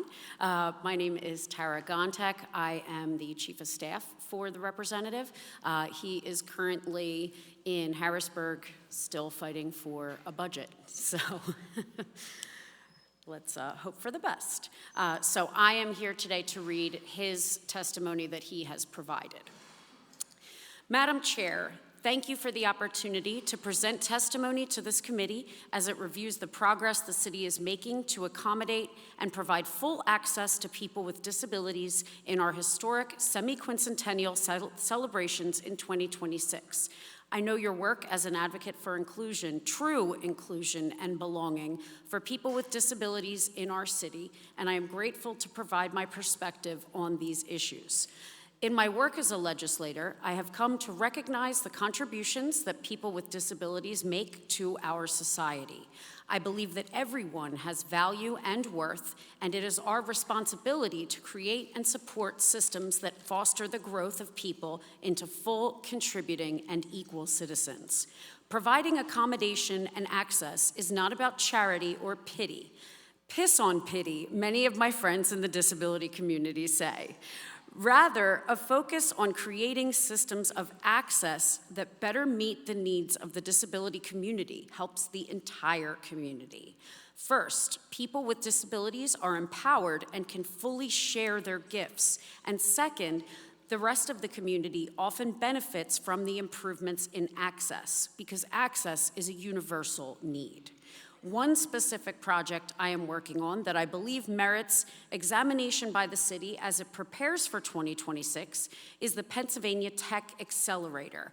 I serve on the steering committee for the accelerator, and we will be introducing legislation aimed at assessing state government systems of access and recommending changes so that the needs of the entire community, especially those with disabilities, are the first consideration in designing those systems.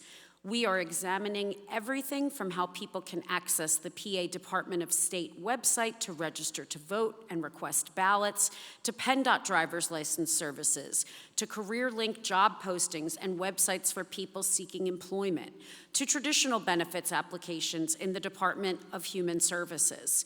We seek to follow the principle of technology first, the idea of making use of the latest technological advances and even some of the old ones to improve access to information, services, and empowerment.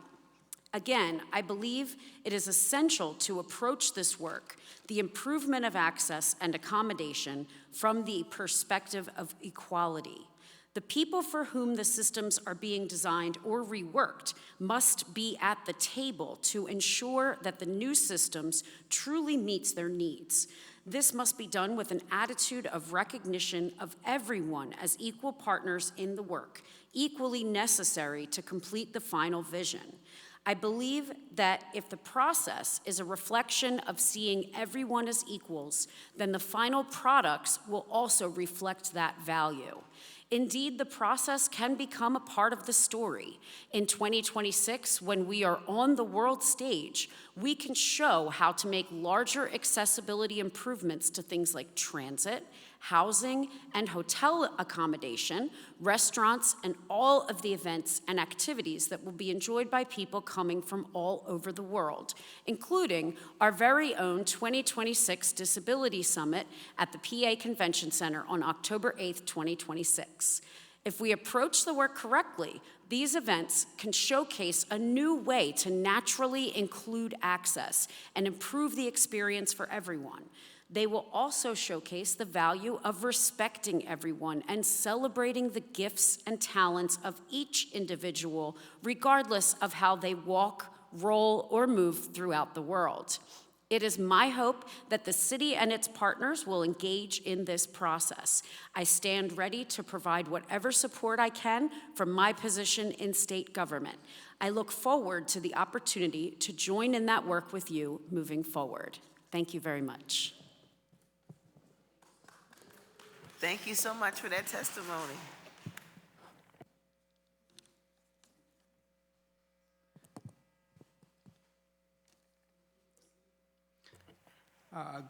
Good afternoon, Chair Member Brooks and members of the council.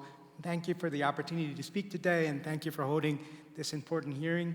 My name is Brian Valdez. I'm the Community Engagement Specialist at Inglis. I actually am following in Chuck Horton's footsteps, at least trying to. Inglis has supported our city's disability community for nearly a century and a half. Our mission is to enable people with disabilities and those that care for them to achieve their goals and live life to the fullest. We serve nearly 2,000 people across the state and within Philadelphia each day. Most people know us because of our skilled nursing facility, English House, right at Belmont and Conshohocken. We have over 180 people, mostly wheelchair users, living there. We also operate 400 accessible housing units, most of which are in Philadelphia, and then we have a variety of community services, such as assistive technology services, employment, and home modification supports. When I found out that I was going to testify today, I asked some of the people we serve what are their main barriers when trying to attend city events. These are some of the things that they said. Number one, which has already been mentioned several times, transportation. Transportation is key. It doesn't matter how accessible the venue is. If people can't get there, then they're excluded. And so that means making sure that there's the availability of CCT rides, things like that, because English will sponsor trips. We'll bring people in vans, but other people use CCT and they want to be independent, but they just can't because there's not enough availability. Also, that means being cognizant of where the drop-off points for rideshare options are, because I know for me, like going to the link where they drop you off, sometimes you have to walk all the way around the stadium to get to the gate. So that can be tough. And then you asked earlier, have you ever tried to use a wheelchair to navigate this building or other buildings? But another question you could ask is, have you ever tried to reserve an accessible Uber or rideshare option? That's horrible. There's just not a lot of availability. They cost more. Sometimes they don't come at all. So that's something that we also need to think about. Because I can think of one person who's got stuck at different community events just because there is no rideshare. So transportation, rideshare, and then also when thinking of seating options, people in wheelchairs need space, but then for someone like me who uses crutches, we also need seating options. So like if it's a buffet or a reception where people normally stand around and mingle or hold a drink or food, I can't really hold that kind of stuff in my hands, so I have to go look for a seat, and sometimes that's separated from everybody else. So that's something also to consider. And then they asked, well, what about signage? Signage needs to be at varying eye levels so people in wheelchairs can see it. There's large print, but then also for people who are on crutches, have a different perspective and a different eye level. So making sure that it's available from different perspectives in large print. And then also, like when talking about curb cuts or ramps or accessible porta potties, bathrooms, when there are large crowds, just monitoring to make sure that people aren't blocking the ramps, blocking the curb cuts, giving people priority who have disabilities for using accessible bathrooms and using elevators and ramps. Very often that gets blocked by crowds. And then when there are crowds, just also monitoring and being cognizant of giving people in wheelchairs the ability to move. One person told me he had attended a concert and he couldn't go backwards, he couldn't go forward. He was just stuck because it was so crowded. And then the final thing I'll say is when there are accessibility features, making sure that they're working, particularly elevators, things like that. One person mentioned an elevator near Penn's Landing that has been working for a long time. So that's another thing we need to be thinking about and working on. And then finally, also considering virtual options for people that can't travel or can't find an option for transportation. Are there virtual options that would allow them to interact and be part of what's going on? Thank you.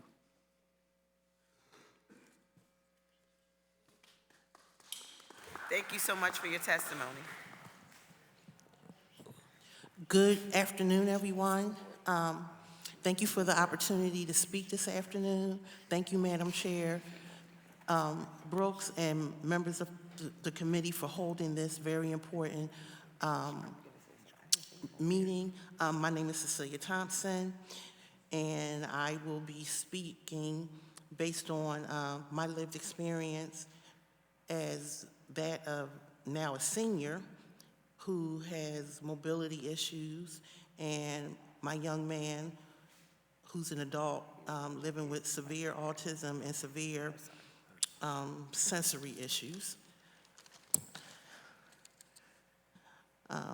As a former member of the school board for the School District of Philadelphia, I always fought for behind the scenes individuals with disabilities, physical and neurodiverse, because I feel like the neurodiverse conversation is left out because you can't see my son's challenge, but nevertheless, it's nothing like looking at a 5'10", 230-pound man having a meltdown and trying to make sure that nobody mistakes his meltdown for anything other than him operating in his disability. So I'm just going to share our lived experiences when we go to events. Number one, can you please have more than 3 to 5 disability parking spots? No matter how early I try to get to an event, just to get that parking so I don't have to walk that far, there's always maybe 3 to 5, maybe 10 spots for an event that has probably over 400 to 500 people. As was stated earlier, we want to go to these events too, but it's just hard, at least it's hard for me, to walk that far. And also, for my son, I try to keep the distance short because I don't know when the meltdown is going to happen. So the shorter the distance, it prevents his meltdown. Number two, please have seating for disabled participants in an area where we can see the event. Again, when I go to these events, the seating for us is always in some place obscure where we can hear it, but we can't see it. There's usually a barrier, some type of pole, and it was almost an afterthought. Oh, we have to have these individuals here. Let's just set them any old kind of where. That's how I feel when I go to these events. Now, these aren't free seats. I'm paying the same amount of money that everybody else is to enjoy these events, but now I can't see, and I feel like me and my son are just stuck somewhere for 2 to 3 hours because he's constantly saying, I can't see, and it just, now I'm trying to keep him calm because now we're not enjoying ourselves. Please have the entrance for disabled participants near the event. Again, whenever I go to these events, our entrance is so far away from the event, and it's almost as if we're taken through a maze that I almost sometimes think, okay, I probably would have done better in the event for everybody else. Just take my chair with me and sit down and then, get in that way. And also with that event, because I know security is paramount and it's essential, it appears that the individuals checking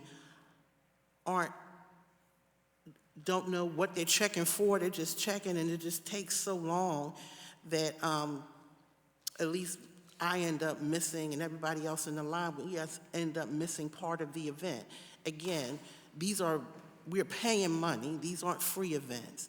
So I feel like any entrance for us need to keep in mind the distance that we have to walk for those of us that have mobility issues. Sorry. Accessibility is more than those living in a wheelchair. For me, accessibility includes those who are neurodiverse and living with other, like autism and ID and other places, other exceptionalities. Again, when we go to events and I see the signs, me and my son sit there because we have to sit on the end because in case he does have an issue, I can maneuver that better than sitting in the middle. And sometimes I've been asked, you need to get up because this is for people with disabilities. I said, I am physically disabled and he has a disability. I usually don't move. It's usually, a fight that I don't feel like having just for us to be comfortable. So whatever's going to go on with these city events, make sure they're including those with physical and those who are neurodiverse. My son probably can't even go to none of what's going to happen in the city because of his severe sensory issues. And I know this is not going to happen, but you got to put it out there. Give the Office of DBH IDS about $1 million to have separate events for those of us who have sensory issues. Accessibility is not always about being in the crowd. Sometimes, at least for my son and people like him, he probably wants to enjoy the 250th birthday festivities, but he can't because of his severe sensory issues. It's just not going to happen. So that money, and the city will make that back 10 times and over.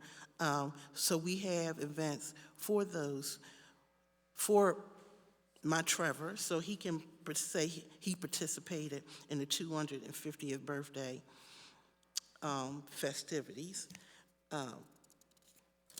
Almost done. Any sensory spaces need to be age appropriate. Again, when we try to participate in the sensory spaces, these spaces are for like 5 to 10-year-olds. They are not for, he just turned 27, a 27-year-old grown man, and have more than one room. Again, when we've gone to the sensory spaces, because I have mobility issues, it's so far to walk that I either have to stop or now I'm anxious because now I'm like, oh my goodness, please don't let him have a meltdown before we get to the place that's going to calm him down. And then I'm risking my health because now I'm out of breath because for me, was probably a 5-minute walk for some people. For me, it's like 15, 20 minutes. And training the people that when somebody says their child is having, or their individual is having sensory overload, they are not having a behavior as a result of allegedly taking illegal substances. The meltdown for us is family members, and for me, I'm an older family member, is real, is relevant, and we are not saying that to the people who are there to protect everybody else just because. Just give us the space so we can handle it and move on. And as I, wrap this up, I was coming down here and I saw Eakins Oval. They had something this weekend, and they were taking down all those things that were part of the festivities where you can put ramps up and you can take ramps down. Ramps are not only for those living in wheelchairs, but for people like me with mobility issues, we can't do all those steps.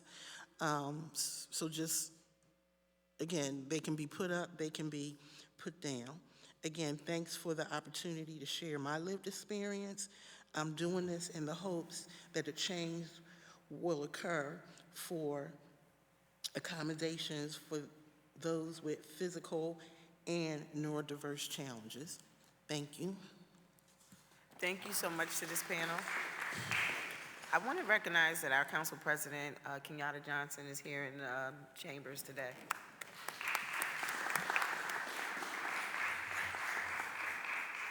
And I have one question for this panel before I open up. Sure, you want to speak? Okay.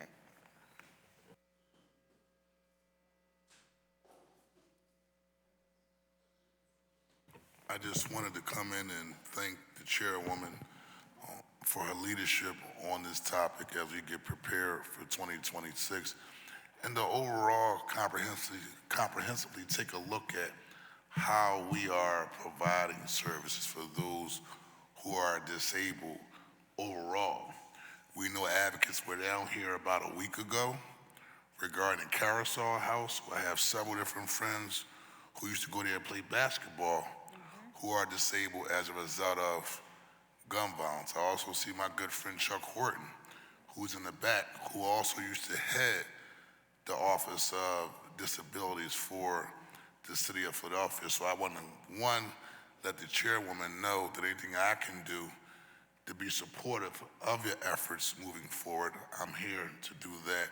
And overall, we have to continuously make sure that this is a key priority because you don't have big time lobbyists walking the halls of city council advocating and fighting on your behalf. You don't have big time lobbyists in the state house walking the halls of the state capitol advocating on your behalf, as well as in Congress. And so we're the front line, and I thank, again, Minority Leader Brooks for taking the lead on this particular issue. It's something that I share passionately about just because I have several friends who have been disabled, particularly around the issue of gun violence, and also the experience I went through just around housing as an elected official with a family member who was disabled. And so just because you make the phone call, you're an elected official, and no, we had to really advocate and fight on his behalf to make sure he received the type of support that he needed to help him navigate. So, Member Brooks, you keep up the good work, and whatever I can do to be supportive to help you advance and advocate and fight on behalf of those who are most needed, let me know. Okay. Thank you. Much, Council President. Thank you so much, Council President. And before he leaves, because his schedule is packed, I just wanted to recognize what leadership and having an open mind on these issues means. When Kenyatta Johnson first became council president is when I started, and we recognized that there was no way for people in a wheelchair to get up to this little riser up here if they're being honored by city council. Had a conversation with him and his staff. He said, absolutely, and now there is a ramp, and there is a way to get up to the riser. Never before was that there. So I just want to thank you for immediately jumping on that issue and making sure we're working on it. Thank you so much, Councilmember Landau. I have one question, and then I'll open it up to my colleagues for questioning. Do you think folks in the disability community feel adequately engaged about 2026? And do you feel confident that your membership will be able to fully participate in each event? And that's open to the panel. For those who are neurodiverse, like my son that have sensory issues, no, he can't do it. Like I said earlier, if there can be events, because he's not the only one, for him so that, you know, he can say, you know, I participated in these type of events because this is going to be a big celebration. It's going to be a fun celebration. And I heard the young man next to me talking about having it virtual, but this is like a once-in-a-lifetime thing. You want to at least be able to go somewhere and say you did it. So I would give it a 0 for my son and his population. Thank you so much for that. For me, sorry. For me, I think it comes back to what others have already said. Who are you talking to?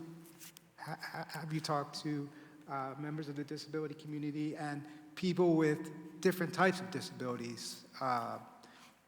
Making sure that the full spectrum of the community and their perspectives are represented. And then I think if, for the people that we serve, if they feel listened to, if they feel engaged, then they'd be more likely to come. But again, it's going to come down to different barriers, such as mainly transportation. Transportation, you said. Yeah. Thank you. I do not think we're ready for 2026 in terms of accessibility. But I really do want to thank and commend you, Madam Chair, on putting this hearing together, because we have like the who's who of all disability advocacy throughout the southeastern Pennsylvania region. So these are the folks that we all need to continue to be talking about or talking with, and who can connect us continually with their community members to give us the opportunity to continue to meet community members where they are and find out, how we can get them to these events, how we can make sure that these events are for them and for everyone in the community. So, you have a really amazing network of resources right here in this room. So I encourage all members of council to keep those lines of communication open. Thank you so much. I appreciate this panel. Any questions from my colleagues? Just thank you all so much for everybody who's testified, and we'll continue. We need to hear your voices so much. Thank you. Mr. Varghese, can you please read the next panel? Thank you guys so much. If I can make a request, can you ask somebody to fix the push pads to get in here? Because it's very hard to get into that door, and the push pads.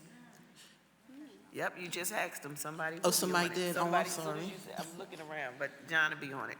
Thank you. Thank you.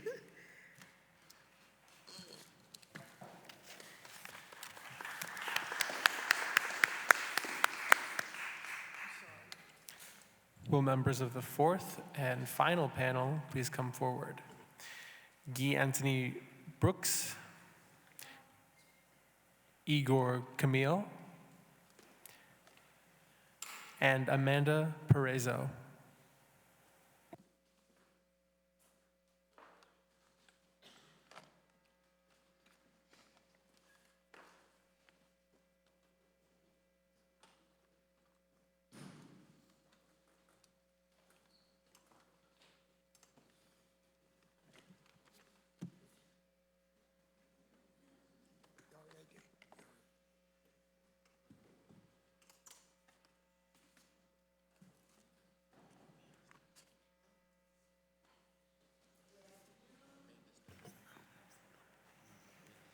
Now, who's missing? Amanda? She's not here. Thank you. Good afternoon, everyone, and please state your name for the record and proceed with your testimony.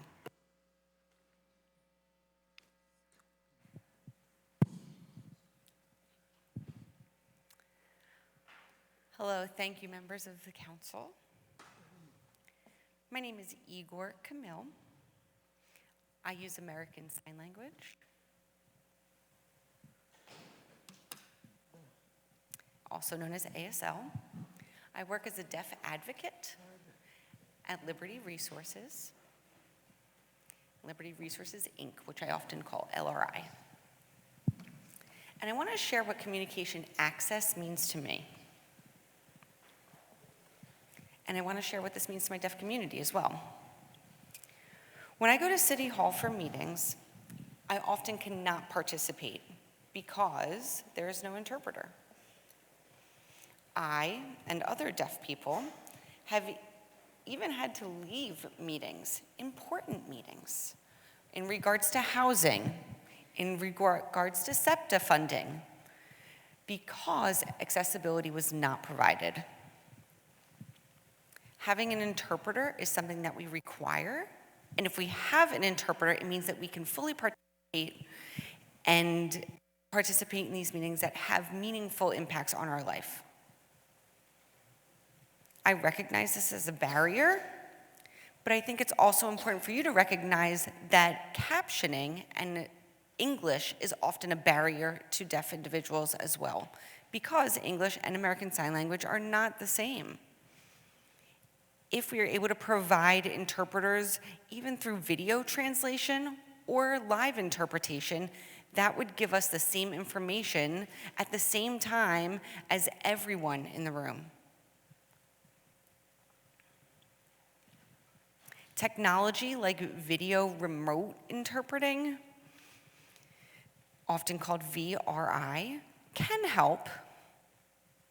However, only if that technology is working.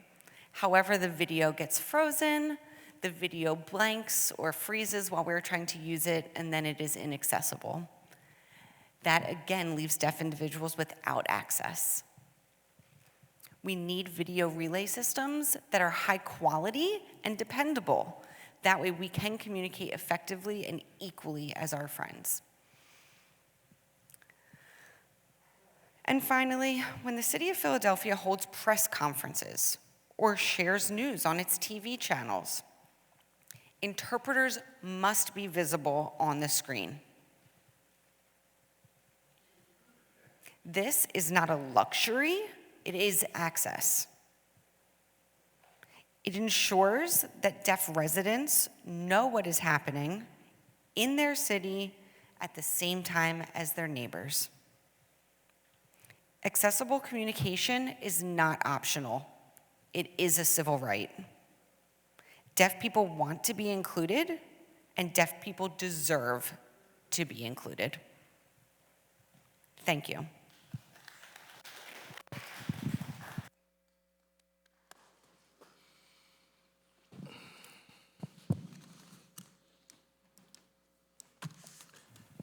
Thank you for giving me this opportunity to speak to you, the council member, Kendra Brooks. My name is Guy Anthony Brooks, but we are not related. It is spelled GUYANTHONYBROOKS.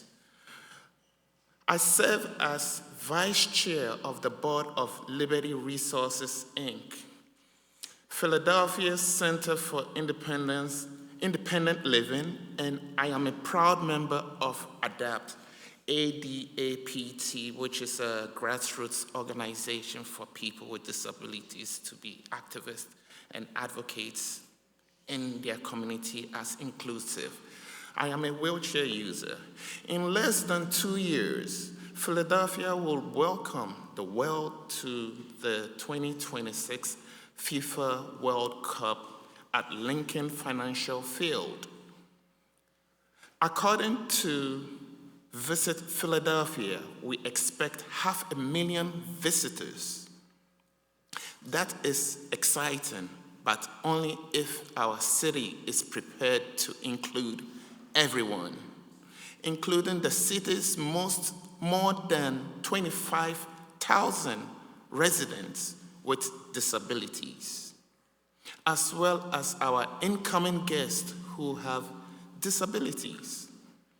Liberty Resources and ADAPT are eager to work with the city's Office for People with Disabilities to ensure accessibility. It's not an afterthought, but a cornerstone for the planning process. Traffic and transportation will be critical issues during the World Cup. We need robust enforcement of traffic laws, especially illegal parking in bus lanes. For wheelchair users like me, crossing safely to a bus stop can be a matter of life and death. Georgetown University Medical Center found that wheelchair users face a 36% higher risk of being killed in car pedestrian crashes. This is because we are lower to the ground and harder to see. Clear protected bus lanes and enforcement are essential to reducing the risk and prevention of tragedy. Accessible parking will also be under intense demand. We ask for heightened enforcement to prevent illegal use of these spaces so that Philadelphians with disabilities and our visitors can get where they need to go. SEPTA 2 must be a partner. Elevators break down every day in the city. During the World Cup, that cannot be acceptable. Stations must be kept clean and maintained in good working order with rapid response with accessibility breakdown. Transportation network companies like Uber and Lyft should be cautioned to increase the number of wheelchair-accessible vehicles. When the city fills with tourists, riders with disabilities cannot be left stranded. Traffic and transportation are not the only issue. Hotels and motels must also be prepared. That means more accessible rooms as well as simple accommodation features like shower seats for guests with the need. People with disabilities should be at the table in the planning process, and the hospitality industry should reach out to us for this context. Finally, the event itself must be accessible for all. Space must be available for people with disabilities, particularly wheelchair users and others who use mobility devices. Direct care workers accompanying ticket holders should be allowed free access to the venue. Direct care workers are in the same capacity as a medical equipment and are needed for basic functions of living, such as eating and toileting. Direct care workers, many people with disabilities would not be able to access the games without having their direct care worker in attendance, and requiring them to pay for an extra ticket simply to bring their attendants, their medical equipment along with them, to be a tantamount to discrimination.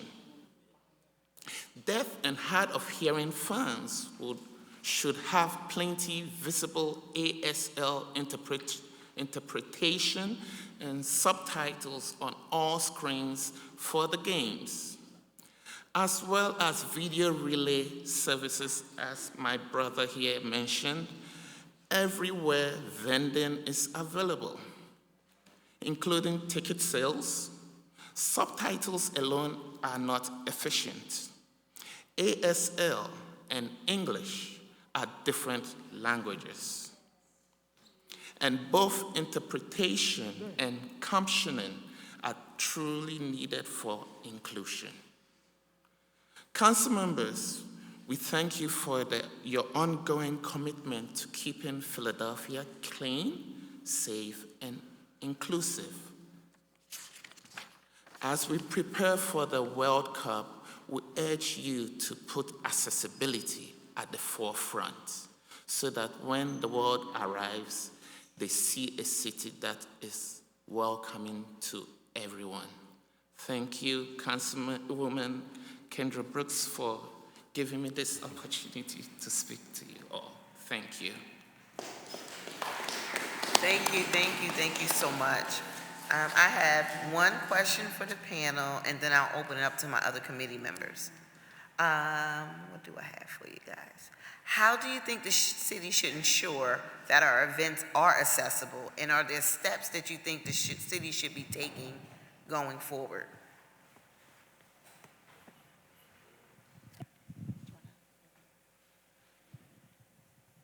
I think training needs to be available. If a deaf person were to come up to a ticket booth, for example, how do they interact with that person, be it through writing, be it through a video interpreter, as I've mentioned. Having a video interpreter might be the best option for communication accessibility in those situations. As I am an activist and an advocate who lives in Philadelphia, I would love for us people with disabilities be with you, include us in the event planning. Let it come through the Office of People with Disabilities for Philadelphia and include the community.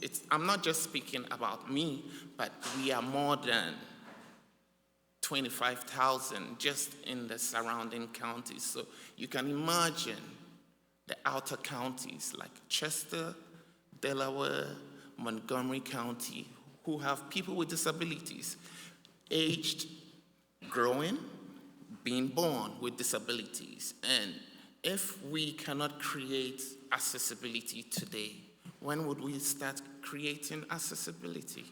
So we should start today. Thank you so very much for that. And I have one more thing. Are there examples of past city events that you felt were particularly inaccessible? And are there examples of events that you felt that were done right under the ADA? And what went wrong and what did the city do well? That's what I'm trying to figure out. Are there any kudos for us to give to the city for any events that we've done? Yes. The Eagles Super Bowl parade had the TV screens set up. There were no interpreters on those screens, however. There was nothing on there, and that was very frustrating. And I spent some time looking around to find an accessible screen and ended up getting lost in the crowd.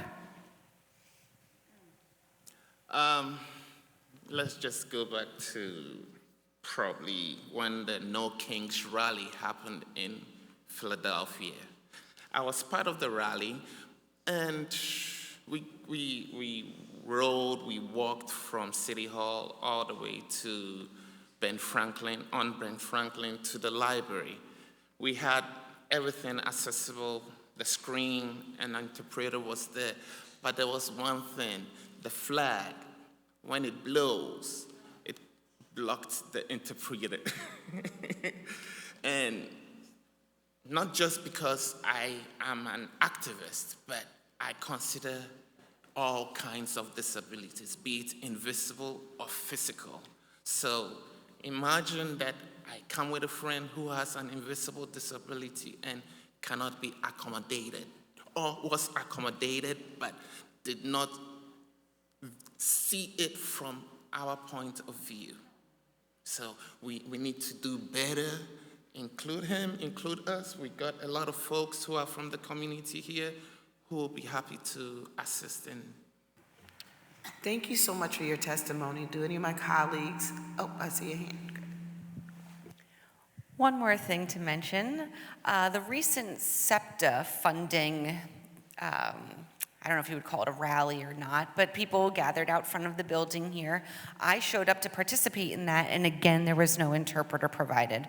So I did take my phone out and do some texting just to communicate with some people around, but I felt that my advocacy work was limited because I didn't have access to an interpreter in that situation. Thank you. All right, come on, let's go. Let them roll. Let's take today this testimony and all that. There's a lady who is here who just acquired a hard of hearing disability. And I noticed that we do not have any texting or screens around. She's on a phone right now reading the text of the C-SPAN page. But if we had accessibility programs here, even a television or even a screen that just gives out text, it would be awesome. Yeah. Thank you so much for that. And it's so funny, I realized that today too. I was like, that's missing. So I want to thank you so much for your testimony, taking time out to be a part of this hearing. Do any of my colleagues have any questions? Thank you, Councilmember One Lander. question and one comment. I want to follow up on the aide who comes to an event with someone. Is there any venue in the city, not just venue, an event, a sporting event, a concert, wherever, where the aide can attend for free because they're there working to assist someone with a disability? None that I'm aware of. It's outrageous. Same here, not I am aware of, but This is where we integrate, involve all these ideas and aspects and solutions in making things accessible. So, yeah, my PCA would love to come with me, my personal care attendant, my direct care worker. Those are the names we call them because they are the ones who take care of us when nobody's around to take care of us. So if we are going to an event, be it social or private or even going to a restaurant, accessing public spaces, an attendant would definitely come because we all have disabilities which are different. So if I have my attendant with me, I'll have more freedom, Yes. more liberty to do what I need to get done. Thank you. I just wanted, one comment is to say thank you so much for having us imagine what a fully accessible Philadelphia can look like. I really can see this moment in my head where we have such a successful 2026 that not only are the plans laid out ahead of time, that folks with disabilities know they can come to Philadelphia, but that they leave here knowing that we did it right and they can't wait to come back. So thanks you gave us a gift today, and you also gave us a task, and we're going to work really hard to follow up on it. May I just put this out there? We know that we are a large nation, we have different cultures, different languages and all that, and we do have to think about safety, not just publicly, but privately even. We have this issue about gun violence. It's affecting almost each and every one of us in different ways. Maybe a friend, a family member, or just a mistaken identity could. So we need to put that in the forefront way of creating a safe space. Even those who have gone through it can still be involved in the community, but not excluding them. Let them know they are still welcome. It doesn't matter what happened, but you're still around with us. Thank you so very much for this. Are there any questions? I did that. Actually, this concludes the panel testimony for this resolution. We will now begin hearing from individuals who registered to provide public comment. And we ask that you keep your comments down to no longer than 2 minutes. Mr. Varghese, will you please read the names of the first people registered for public comment? There are 13 individuals signed up for public comment. Due to the number of speakers, each person may have up to 2 minutes for their comment, or up to the time necessary for those with whom we have arranged special accommodations. May T. Green, Shane Janik, and Michael Anderson please come to the podium.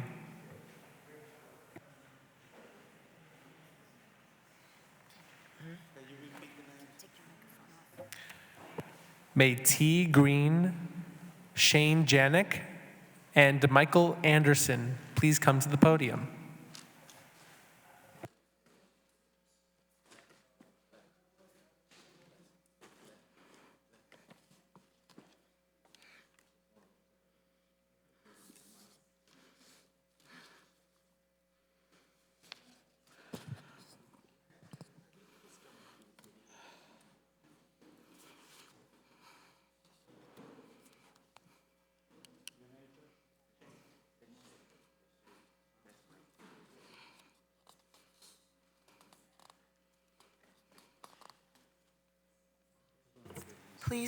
Please proceed.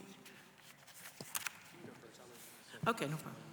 Good morning. Good afternoon. I'm sorry. Okay. My name is T. Green, and I'm speaking. I want to hurry up because you said 2 minutes, and that's a concern for me because as a caregiver, I had to come all the way down to City Council. I actually had to come out my pockets and pay $12 for Uber, and to come down here for 2 minutes is really the crust of my statement and my request of City Council today, okay? We have a campaign going called Philly Voices Without Barriers. And I want to say good afternoon to Councilwoman Kendra Brooks and the Committee on People with Disability and Special Needs. Usually I speak from the cuff, but I want to read this into the record, okay? For the record, okay? This is an urgent request for hybrid access to public meetings in Philadelphia, i.e. City Council, stated meetings, land bank, and public hearings. Okay, on behalf of Philly Voices Without Barriers campaign, we urge the Philadelphia City Council to take immediate and decisive action to ensure hybrid access to all public meetings. Ensuring democratic participation in government is a fundamental right, yet many individuals face barriers that prevent them from attending public meetings in person. Our campaign is rooted in a simple but powerful belief: civic participation should never be limited to physical, financial, or logistic barriers. In-person only meetings exclude many Philadelphians.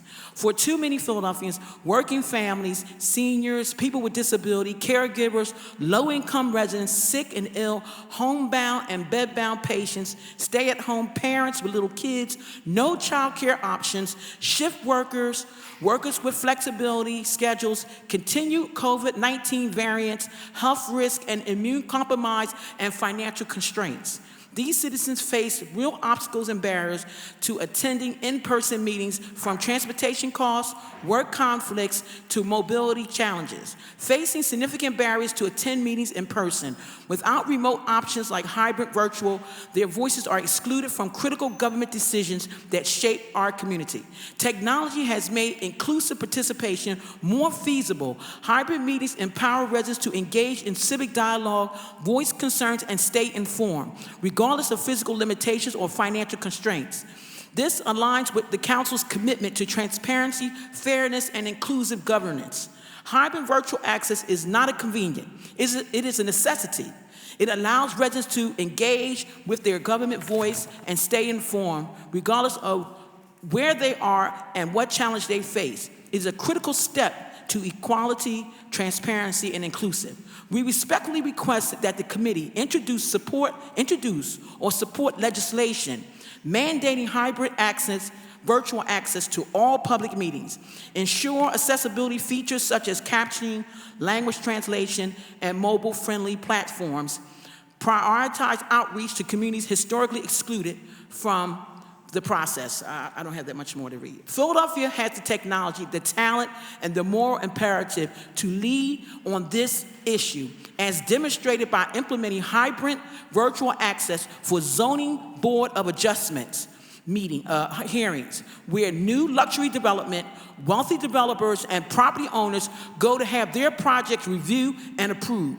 Is it fair that the city was able to install and implement hybrid virtual access for developers and their lawyers, yet when it comes to critical government policies at city council stated meetings, public hearings, and land bank, where city properties are being disposed, there is no hybrid virtual access? The land bank actually have their meetings 10 o'clock in the morning, and who can really get down here 10 o'clock in the morning? Let us not allow outdated systems or certain political entities to silence the voice that deserves to be heard. Philly Voices Without Barriers campaign advocates that current in-person only format or public meetings is exclusionary. These Philadelphia citizens are deeply affected by the decisions made by council chambers, government meetings, and they are being denied the opportunity to participate due to circumstances beyond their control. Okay, we thank you for your service, City Council, and Philly Voices Without Barriers campaign urges City Council to act swiftly to make public meeting hybrid virtual access to all public and truly public for everyone. And I say all that to say, with SEPTA increasing their rates to now, it's really $3. It's $2.90, but it's $3. If you have to catch 2 buses, that's $6 up, $6 back. I say this to the mayor, council president, Kenyatta Johnson, and to the committee here, with all due respect, okay? Many times, you all are on the clock, okay? People have to take off from work to come down here. They have to spend $12 to come down and go back. They're not gonna stop in town to really go to a restaurant, because we've heard the argument about remote access, but that's not really where it's at. It's about having compassion for people who really, a lot of times, are experiences that without their control. You don't know tomorrow, you go to the doctor, if you're gonna get a diagnosis of cancer or kidney. You have people who have kidney dialysis, who go for cancer treatment, but there might be a bill that they feel is impactful. They should be able to pick up their phone and and testify without having to come all the way down city council for 2 minutes. To come down here for 2 minutes and spend $12 is really inconsiderate to those of us in the disability and on those of us who have barriers to coming down in person, okay? And one more thing I want to say, that in the curb cuts, I would like to request that City Council provide some type of clear banner when the curb cuts, like in the neighborhood, so people will not park. So when people with disability wheelchairs come out, you can't go to the house, you don't know whose car it is to park there, you don't know whose house it is, but if you put like a little plastic banner, clear banner, I have in mind, where you say, you know, disability ramp, $300 penalty ticket, that might make a difference for them parking in the ramp, because you don't want to come home from an event, 8 o'clock, 9 o'clock, and they're parked in the ramp. So that's the second one. But I really ask Councilwoman Brooks, I know you with working families, and this is really imperative. We're asking if you would help create the legislation or your committee and put this through ASAP. Before we talk about events, let's talk about everyday living access for our community. That's showing the world who's going to come here in 2026 that you care about the disability and those who have barriers to the civic process. Thank you so much for your testimony, and somebody in my office will follow up with you on that. Yes, I've been in contact with Mr. Russo and also Jonathan, so you know, hopefully we can meet and talk about this, and I really appreciate that. Thank you so much. First of all, going back to your question, Councilwoman, attendants do get free admission to a lot of venues around Philadelphia because I was the one that sued the Franklin Institute for attendants to get free admission, but it's not well publicized. So you have to go on the website to see if the venues are accessible, but a lot of the venues are, they allow PCA tickets for free. But now let's go on to my testimony. Yeah, I'll just mention, so some venues do have that policy. It's just maybe not widely publicized. You have to go through it on the website, or you have to be in the know. But if you ask, there are a lot of venues that do have free attendant tickets. So I'm going to talk about my experiences on the Benjamin Franklin Parkway. Good afternoon. My name is Michael Anderson, and I'm here today to speak about an issue that affects not just me, but thousands of Philadelphians with disabilities, accessible parking during major city events such as the fireworks and all that. I love my city, and I love attending major public events. I urge the city to make accessible parking a top priority for all public events. But I appreciate that venues like the Benjamin Franklin Parkway and Art Museum steps offer them designated drop-off areas. That is not enough. For instance, for individuals like me who require 24-hour care, a drop-off zone is not as smooth. If I need a drink, or I need to go to the restroom, or I need to move somewhere, it doesn't work. So I must be left alone while my aide searches for parking many blocks away, and that makes things even more difficult to be when the event is over, as everyone else is trying to get away and my attendant is trying to get towards me.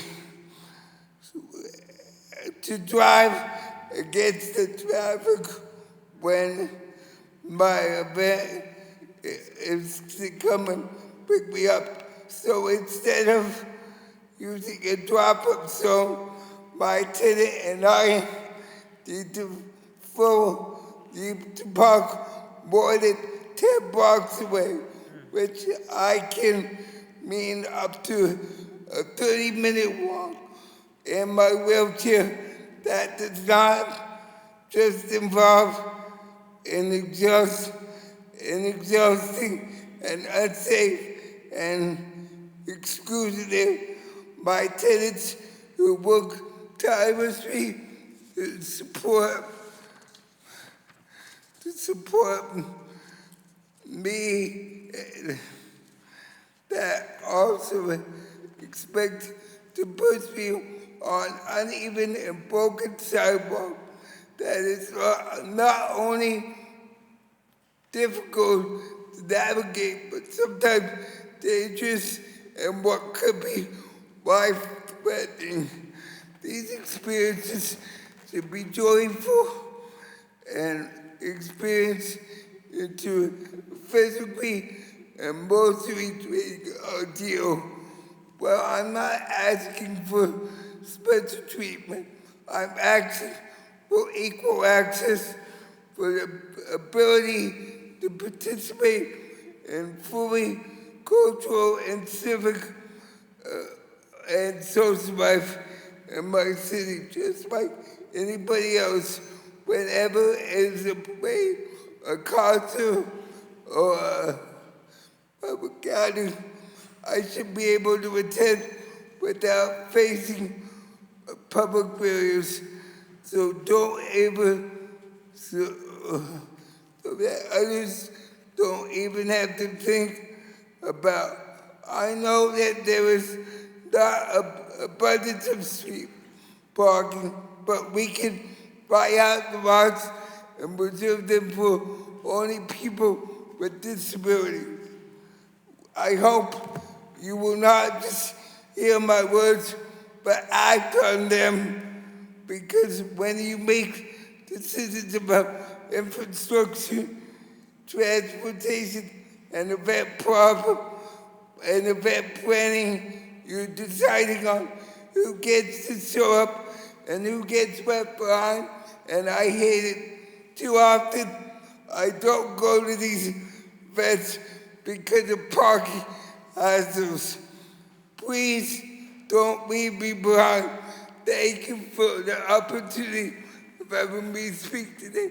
And for instance, I wanted to go to the Eagles plane, but I couldn't even go because my dad said it was too crowded. So if we could buy out parking lots just for people with disabilities, and it would be a short walk to the Benjamin Franklin Parkway, that would be greatly appreciated. Shay Janik, do you want to say anything else? I'll second everything, and then I'm up next. Yep. Awesome. Thank you so much. So if we can buy out parking lots for special events, especially on the Parkway, I love to go to Parkway, but drop-off zones do not work for people who require 24-hour care, because sometimes we get lost in the traffic and lost in the chaos. Thank you so much for your testimony. And I would like to meet with you, Councilwoman Brooks, or anybody on the committee. I would be willing to come down there and meet about infrastructure changes. So when big events come to Philadelphia, I can come without any problem. I'll give you my card, or my boss can give me my card or anything. Yep, I already asked my staff to come over here and talk to you about the website and some other things that you mentioned, so somebody will be following up with you right after. Okay, yep. Nice. Thank you, Council. My name is Shane Janik. I'm the Executive Director for the ARC of Philadelphia. We're part of the largest advocacy network for people with intellectual and developmental disabilities. I'm actually here not as in my role today, but I'm actually a younger brother to David Janik. He has severe intellectual disability, requires 24/7 supervision and care. He has some physically complex disabilities as well, some behavioral health concerns. And just wanted to second that Mike's issue on drop-off zones simply are not the solution to address ADA compliance.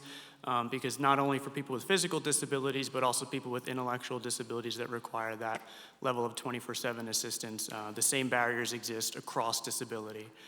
So I think it was interesting that we heard today one of the solutions from one of the speakers on the first committee was drop-off zones, and Mike had this prepared. They do not work, because I used them 1,000 times and they do not work. Yeah, simply just people can't be left alone. So I just wanted to highlight that that particular issue crosses all disability, and the same barriers exist for people like my brother. Second, too, I think any chance that we can create access for these events not only is an economic opportunity to increase the market for people with disabilities across the city, but it also promotes positive health outcomes for all residents. And as we know, 1 in 4 residents with a disability is at a disadvantage for poor health outcomes. So I really hope that we can look at event access, not just as events, but really a public health issue. If we can look at this in a public health lens, we can actually decrease cost of healthcare systems across the board that we know are going to be strained year over year, especially with some of the political dialogue that's going on that will feel a ripple effect for really decades to come. So I just want to hope that we can also use a public health lens and think of these things not as leisure and events, but really the health of the city. Thank you. We do not want the city to look bad. We want it to look good next year. Thank you. World Thank you. State.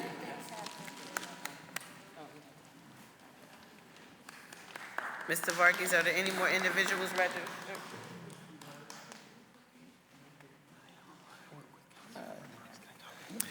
Yeah.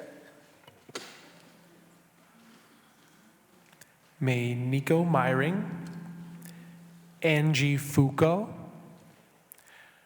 Ari Trey Masters, and Julie Platt please come up to the podium.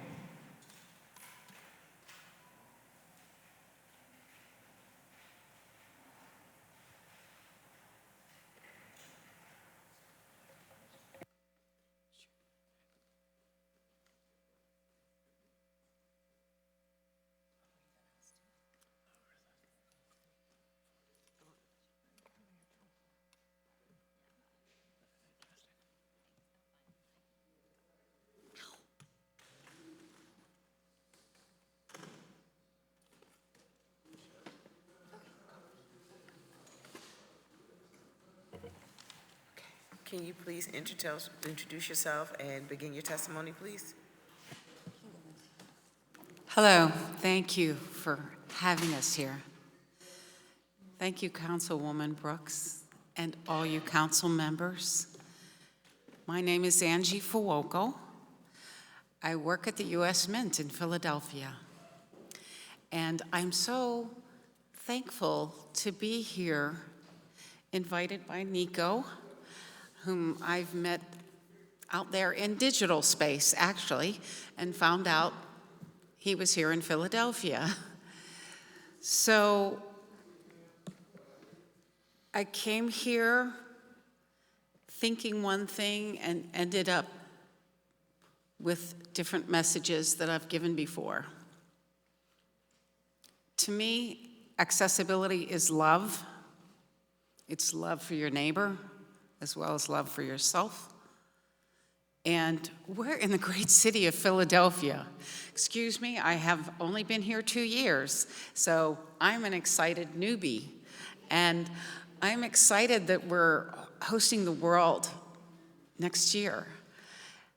I happened to be in Atlanta for the 1996 Olympics and was a volunteer there and hosted the world, and it's the most exciting thing. And it's the most amazing thing when you can share that love to people who don't often get it. And top of the list of that is people with disabilities, because we don't get our needs for access or accessibility met. So thank you for this. I want to volunteer. I want to sign up and help however I can. I'm also a trained ADA coordinator, and I noticed some things I'd like to help you with here in Philadelphia, in this room, in fact. Alon and I have talked already, and there are things that are in the works that are kind of quasi on the cusp of the future, but we know with technology, the future is now, so let's get going. Oh, excuse me, my phone went down. Communication access is huge, and I have been struggling with it for the past 3 hours and 15 minutes. I only called in yesterday to say that I wanted to speak, but I want you all to be prepared in the future so that someone can call in or maybe even text in, because maybe calling in isn't so accessible and you need another accessible route. Thankfully, I can hear well when I go right to my hearing aid and Bluetooth in my cochlear implant. But across this room, everything was lost. So for 2 hours, when I didn't know that the captions were on the C-SPAN, I was unable to hear anything but 1 out of 20 words. So captions, too, are an accessibility feature that reaches more than just people with hearing loss. They reach people with autism, people with learning disabilities, people who are learning other languages, people who have attention deficit disorder and lack of focus. They bring them back in. So I would say, please caption every event, indoors and out. In fact, I think you were there, Kendra, at the Wawa ceremony out on the mall, right across from the Mint. And I noticed the interpreter there, but I couldn't hear anything. Nothing. Hearing aids and cochlear implants work about 3 to 6 feet. If there's no noise, no interference, all kinds of issues. So I want you to keep in terms of constant backup and multiple paths. Even though at 3 o'clock, I got the C-SPAN up for me and the captions came in, but then my power went out, or the C-SPAN power went out, even though I still had internet, I believe. I've been trying to fool with that for the last 15 minutes. So you see all the different situations we can run into. We have to plan in multiple ways of falling back on things when the technology fails. And I want to say that the most important thing is the knowledgeable and caring people who are going to share the love of Philadelphia next year and today. So thank you to the people who helped me today. I want to say that we can translate using captions in other languages. Oh, isn't that amazing? We can beam to phones, we can have a projection, we can have different ways people need. We can make sure people have power to have their assistive devices powered all the time. We need to do that. Teach everyone a few words in ASL, because ASL is one of the most commonly used sign languages throughout the world. And we can, of course, welcome our deaf community first off, and as well welcome others. So have our volunteers just learn a few words, welcome, or some other kind words. Have them have the pen and paper, because when my my computer here, actually, a smartphone, went down. I needed pen and paper to communicate with, even with people here. So the last thing I want to suggest is a product called Welcome that a friend of mine whom I met via LinkedIn, how I met Nico, has developed in Scotland. And in Scotland, the Parliament of Scotland is actually using this product. It is an app. I'm not selling it. I have no vested interest in it other than seeing the needs of the people of Philadelphia first, and then the people who visit here met in a way that doesn't put them off, that doesn't keep them in the dark for 2 hours or in silence for 2 hours, where they're there, but they're not even being served in the needs they meet. And this is a product that does that. It teaches people how to be welcoming, the volunteers, the workers, and the city workers themselves. I challenge the city of Philadelphia to look into this product with me, and I will connect you to this person, because as people with disabilities, we all know the fails, and the fails just stay with us the rest of our lives. I flew to Dublin to a conference hosted by our beautiful Senator Harkin, who helped usher in the Americans with Disabilities Act. He had 3 languages of interpretation there. He had Irish Sign Language, ASL, and British Sign Language there at the meeting, but they didn't have captions. I was locked out of a meeting that I spent lots of money to go overseas to go for. So those are the kind of fails that we want not to happen. I cried when I was in their beautiful city hall in Dublin, and I couldn't hear because of the echo, and I had no captions beaming to me.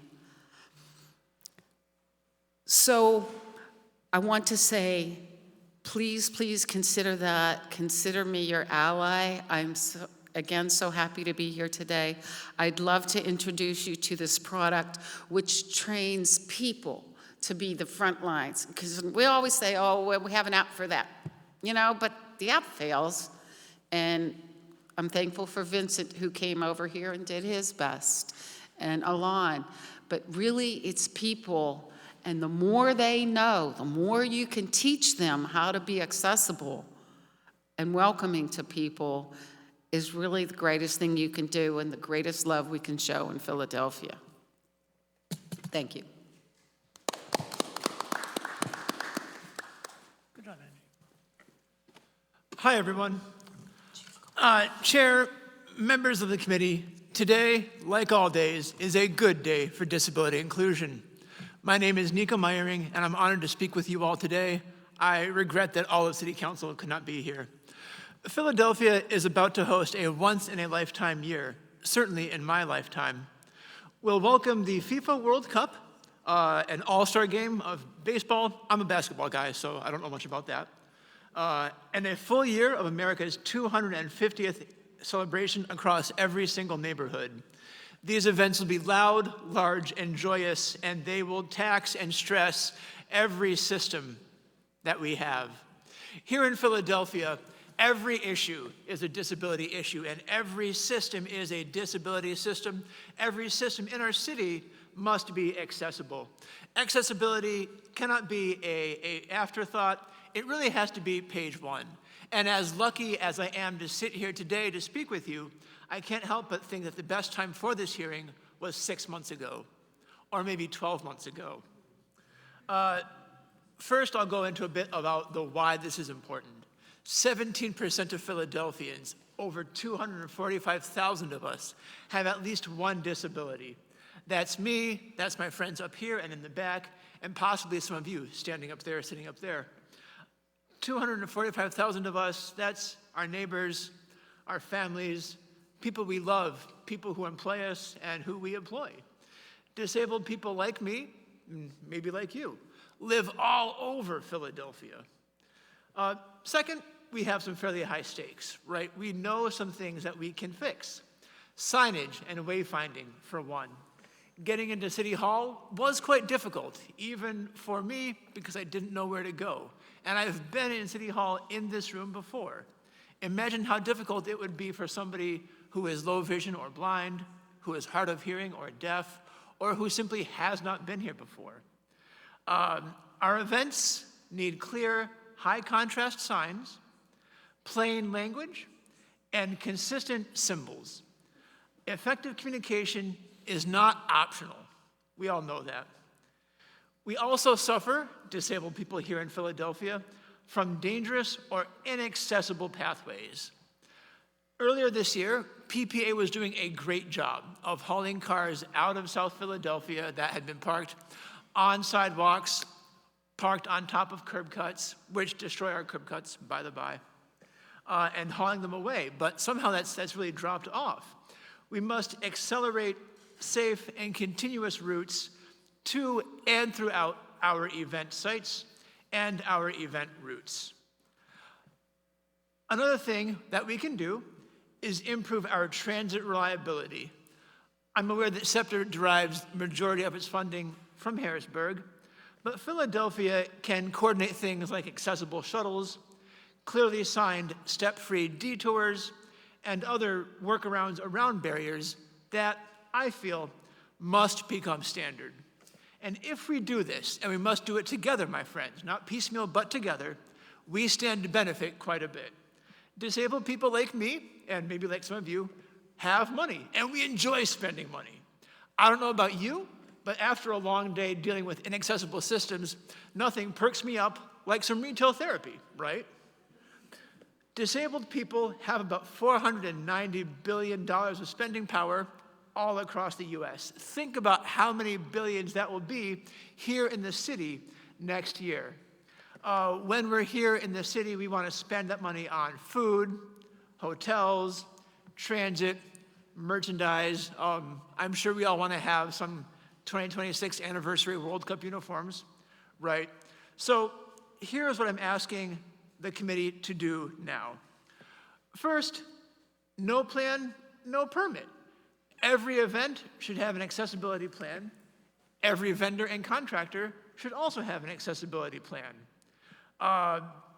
Any procurement, any RFP, any contract or milestone with a city contractor that does not plan for access means that they also plan to not do business with the city, right? Plain and simple. We can be Darwinian about this. No access plan, no disability inclusion, no business with the city. It's very simple. We can also mandate on-site accessibility leads for our events. We can publish plain language, screen reader-friendly digital updates and program guides. Of course, we should also have the information available physically. And in general, understanding that there's multiple ways of communication, multiple ways to disseminate information, and it's our responsibility, and if we do it right, our joy to help people gain that access with communication. As I wind my time down, I want to re-emphasize, we support the Phillies, we sure as heck support the Eagles, and that means that we can certainly support disabled Philadelphians like me, like my friends up here. Every issue is a disability issue, and disability advocacy is something we have the joy of doing every single day. Thank you. I leave you with love, and I leave you with access. It is a good day for disability inclusion.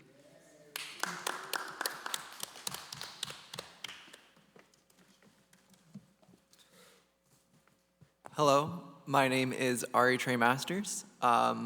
There have been a lot of people who have talked a lot, and I know that we're kind of running over, so I'll try to keep this brief. I work as a CAPS, which is a Community Autism Peer Support Specialist with Mental Health Partnerships. And I've been really honored to be able to be here and speak with you, but also to hear how inclusive even this disability panel has been. We've seen people with more physical disabilities, but the conversation that also surrounded neurodiversity I found to be really useful. And so I just wanted to give some more help and support about how that can be better with autism, at least from my own experience. One of the things that I really enjoy about being in Philadelphia, specifically in the autism space, is that we're actually the first, distinction of the first certified sensory inclusive city from Culture City. I don't know if you know this, but it's pretty cool. As it approaches, as we're doing the 26, just making sure that we're able to keep up that accessibility and making sure that the space is, what's it called? Friendly for everyone to be in. A good example of this, which is also going to be really big in 2026, is Lincoln Financial, which has a lot of really great autism things. So I just want to highlight them so that we can try to spread those specific things out. Lincoln Financial Field has a sensory room, which is really useful. It also has a decompression room. A really important thing if you're trying to be friendly for autistic people is to have both of those things, because in my experience, some autistic people like to stim, which is very loud, and other autistic people don't want to be in a very loud space at all. So having spaces for people to both get out the excess energy that they have, and also have a space to come back in is very useful. They have a mobile sensory unit, and so having those stationed at different events could be very useful, just to give people spaces to calm down so that they're not going to be too overwhelmed. Sensory bags and having staff assistance was also very useful. There's been a mention of having support people provided free access so that they're able to be with the people. My role in my job is to be kind of that for other autistic people, to help them navigate the world and to help the world navigate them. I just want to thank you again for thinking about us and including us in this process. Having us here and having us continue with you, I think, is a very important part to make sure that this 2026 celebration is as accessible for all the people that are going to be there. Thank you.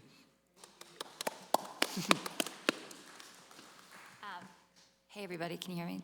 I'm just gonna make this really quick. I also just wanna say, as someone that's new to crutches, I will say that navigating through City Hall was really difficult, and there's a lot that I think we can improve on, especially for someone who's been here many times. So yeah, but just wanted to echo all of that. So I'm gonna follow one of my colleagues over here, but I think many people know me, I'm Julie Platt. I'm the new Director of Policy and External Affairs at Mental Health Partnerships, and I wanted to thank Councilmember Brooks and everyone here for their leadership in ensuring that 2026 is accessible to those with disabilities. At Mental Health Partnerships, we work with individuals with various mental health challenges, but at our core, we provide peer-driven support services, certified training, and community advocacy. So as we've talked about, 2026 is a massive year for Philadelphia, but we want to make sure that it's accessible for everyone, especially those with hidden disabilities such as autism, substance use disorder, ADHD, and other mental health challenges that may not be apparent at first glance. So here are some suggestions from some people that we work with at Mental Health Partnerships to make sure that 2026 is inclusive for those with disabilities. First is to ensure that marketing materials are accessible for everyone. This involves creating inclusive content that is easy to understand for individuals with diverse disabilities, such as plain language, alternative formats, and color contrast, and then of course captioning and transcripts would ensure accessibility for all, and we can definitely start with that when you're trying to testify at City Council, maybe having those when you're walking up the stairs to City Council, or when you're going through security. That would be a good step to work on that. The second thing that I'm going to talk about is just that many individuals we work with are in active recovery, and many events, as the All-Star Game and FIFA, really revolve around a drinking culture, and so we want to ask that planners of these events ensure that there are areas where those who might be in recovery can still enjoy the festivities while not being surrounded by alcoholic beverages, or making sure that there's non-alcoholic beverages that are available to people. And then just wanted to echo what my colleague said over here about our CAPS program, which is the Community Autism Peer Support Program. We again commend the Eagles for supporting the autistic community through their sensory room, and we would like to see more of those sensory rooms at other events and outdoor festivals that are happening in 2026. So thanks so much, guys, and yeah, thank you. Thank you guys so much for this panel. I appreciate the time that you've come to speak to City Council. Mr. Varghese, can you please read? Next one. May Lydia Cooper, Mike Martin, and Tamar Riley please come to the podium. I will add that given that we must conclude our hearing at 5 o'clock today, I'm going to politely ask that we keep public comment brief or summarize your points as best as you can. Thank you. If your name was called, please come up. Lydia Cooper, Mike Martin, and Tamar Riley, please come to the podium.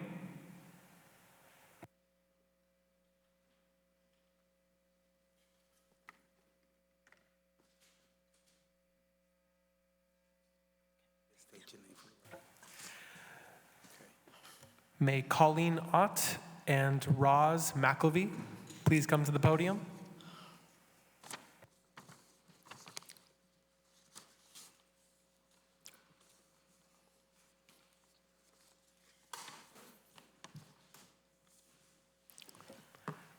And may David Koch please come to the podium.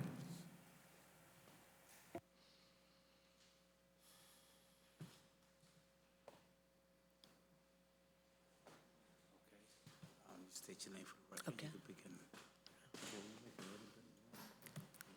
Good afternoon, council members. My name is Tamar Riley, and I serve on the Carousel House Advisory Council. I also have a son who's intellectually disabled and who have been attending Carousel House for well over 30 years. So it has a special connection in my heart for me. I'm here today to publicly highlight the importance of prioritizing the Carousel House rebuild project. This is essential so that people with disabilities have a dedicated space for social and recreational programs, many of which were discontinued following the permanent closure of the Carousel House in June of 2021. In May of 21, during a written question and answer session with Parks and Recreation, the Advisory Council was told that the new facility would be completed within 24 to 36 months and assured that Carousel House had already been prioritized on the rebuild list. However, it is now October 25, yet the building remains untouched with no evident progress. While some programs have found temporary new locations, others have not. For instance, our youth wheelchair basketball program, originally founded at the Carousel House, was promised an alternative venue by PPR, but has yet to receive one. As a result, the youth must travel to New Jersey to practice and play games. The programs that were relocated are confined to a limited space, sharing a small recreational center with the surrounding community.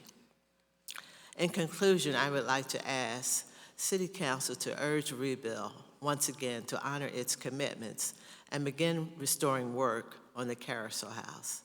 It's been far too long. Thank you.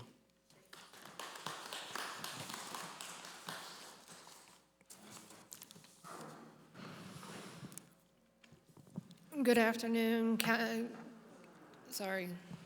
I had the same problem last time when I spoke versus using my actual device that read for me last time.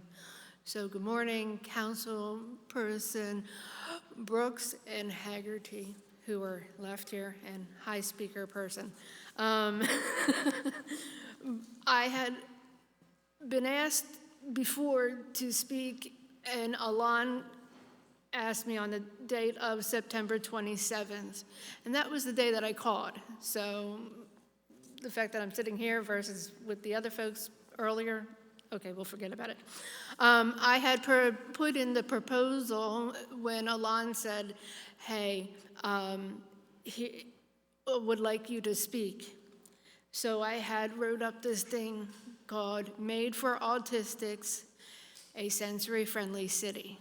Now, we know that this past March, the Autistic Art Coalition of Philadelphia, which I'm the founder of, CEO and I'm a CAPS. In March, we were given the proclamation per Madam Mayor for Intellectual and Developmental Disability Acceptance Month. Back to back, we received the Autism Acceptance Month resolution from City Council. When I got home that day, I didn't know this was going to happen. In my mailbox, I received a proclamation per Shapiro. That was a surprise. But those are words. Philadelphia does a great job with the disability community. As we heard, there are some improvements that need to be had. But Philadelphia is on the forefront. I have one thing that is not in this proposal that I will give to Alon Gore because somebody had mentioned about cobblestones. I'm a fan of cobblestones, even though I'm a great fall risk.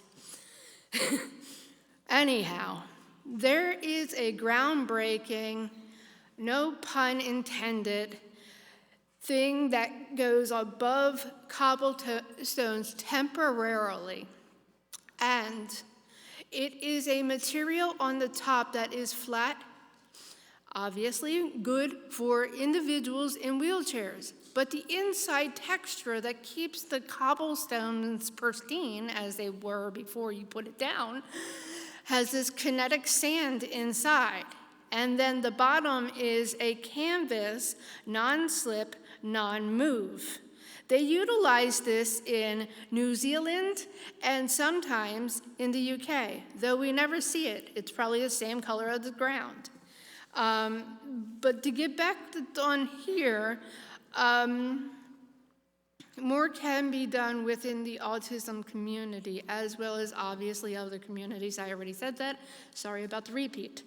And I noticed that when earlier with the hearing, that some of the points that I had put in here, and then Alon said during the break that they were incorporated into your paperwork, which that was awesome. Thanks for listening and reading. But I'm just gonna go back to my 2 points here. Language is key. On a city level, it is great when people talk about certain individuals and stuff. When people talk like myself or others, I may not use the words, but others do, and that's okay. But for a city level, shouldn't it be differences versus issues and stay away from negative language like issues? The other thing I have here, and I will end with this, is that, and somebody had just mentioned it earlier prior, and I will mention it again. Our group goes from ages 4 to 64. That's all we have now within those age ranges. We have not seen anybody since. But if they come, we will welcome them with open arms as well. When it comes to these sensory spaces, I have to second that. Most of them are made for individuals who are knee-high to a grasshopper. Not my age, which is above 45. Next.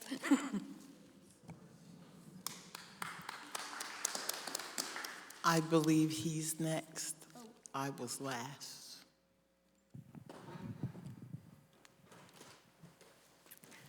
Hello, council members.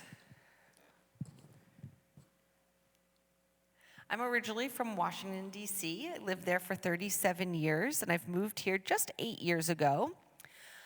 I'm here to comment about emergency preparedness and emergency announcements on the television. Here, I don't see interpretation provided on screen. I know sometimes there is an interpreter provided because I can see their elbow off to the side of whoever's speaking, but the interpreter is not often shown on screen with the speaker. The captioning, and I'm sorry to say this, But the captioning, sometimes you see language like, and I'm sorry to say this, but you might see the words fuck you come up in the captions, and that's not what someone is saying. Sometimes you might see the words printed that say beep, which means that the captionist is then censoring out the language that they're hearing. It is not the same access as having an American Sign Language interpreter on screen. Now, to have someone on screen doesn't mean that that is good enough. You'd need a qualified and certified interpreter to be on screen to give these emergency directions and announcements. Often during COVID times, we saw the use of deaf interpreters as well that support various types of individuals who use sign language, and that is my comment. It is very, very critical for our community, especially in emergencies. Often in emergency situations, I have friends who call me to say, I saw the news, what's going on? And we then are within our community disseminating information. If an interpreter was on screen and not cut off of the screen, but on the screen for us to have access to, then we'd have access to that information just like everybody else.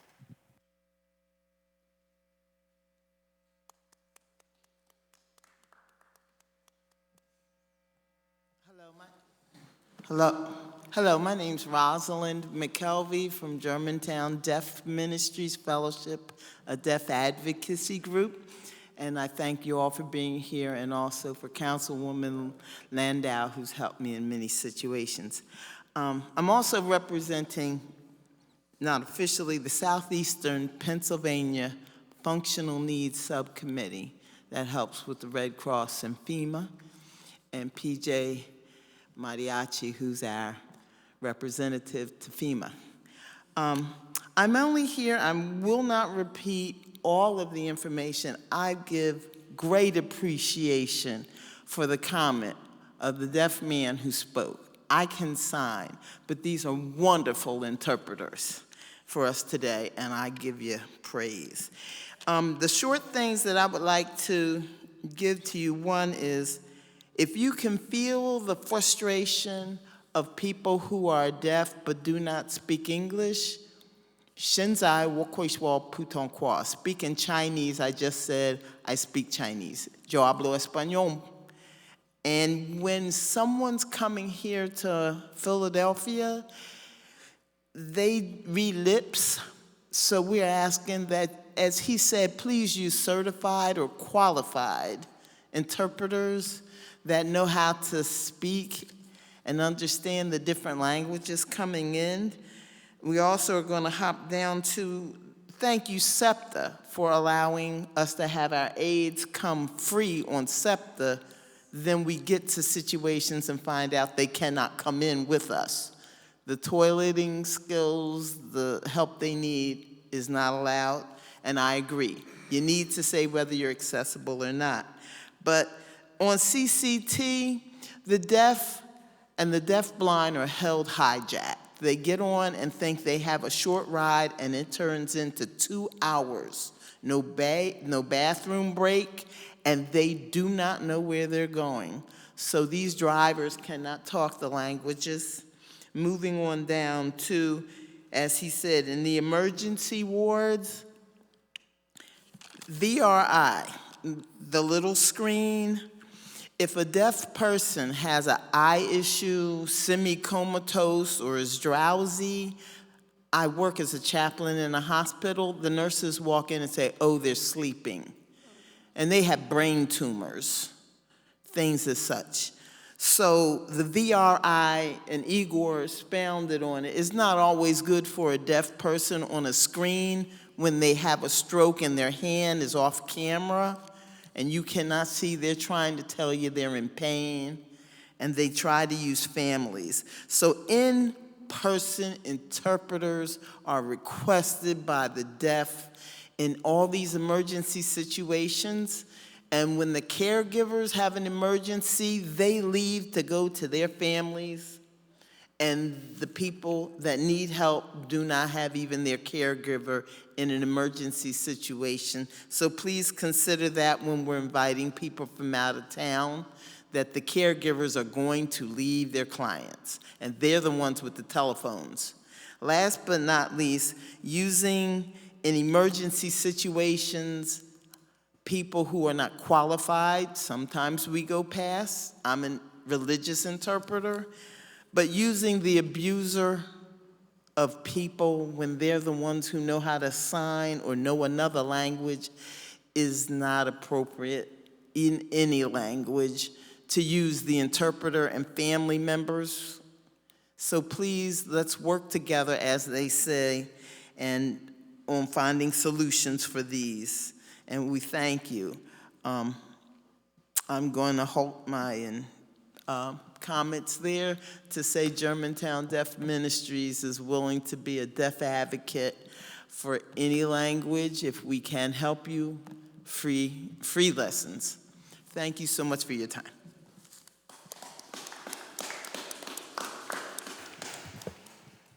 Did you want to say something? Yield back.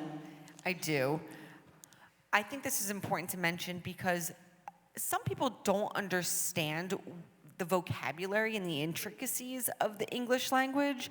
Interpreters help to bridge that gap, and it's very helpful. Something that's very annoying are certain signs.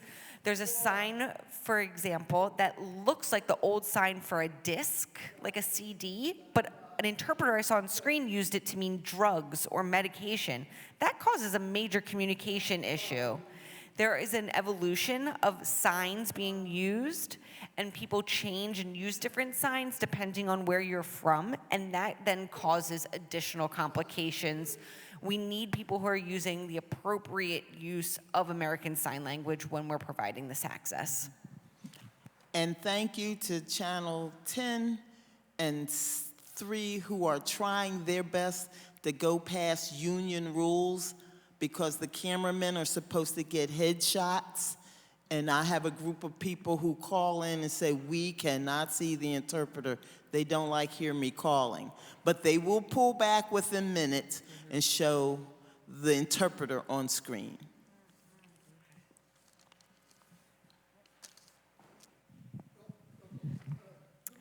Speaking of the Eagles Super Bowl parade earlier, there was a woman who was signing, and she signs on the national anthem. You could see her elbow, but I couldn't see her. The deaf community was outraged. This is important, very important. Thank you for listening. Thank you all. Thank you all so much for your testimony. Are there any additional individuals registered for public comment? There are no more individuals registered for public comment.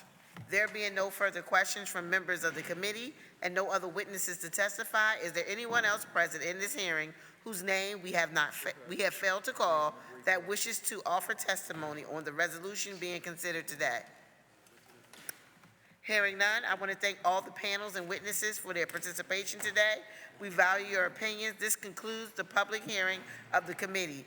We will now recess this hearing until the call of the chair, and thank you all so very much for your attendance.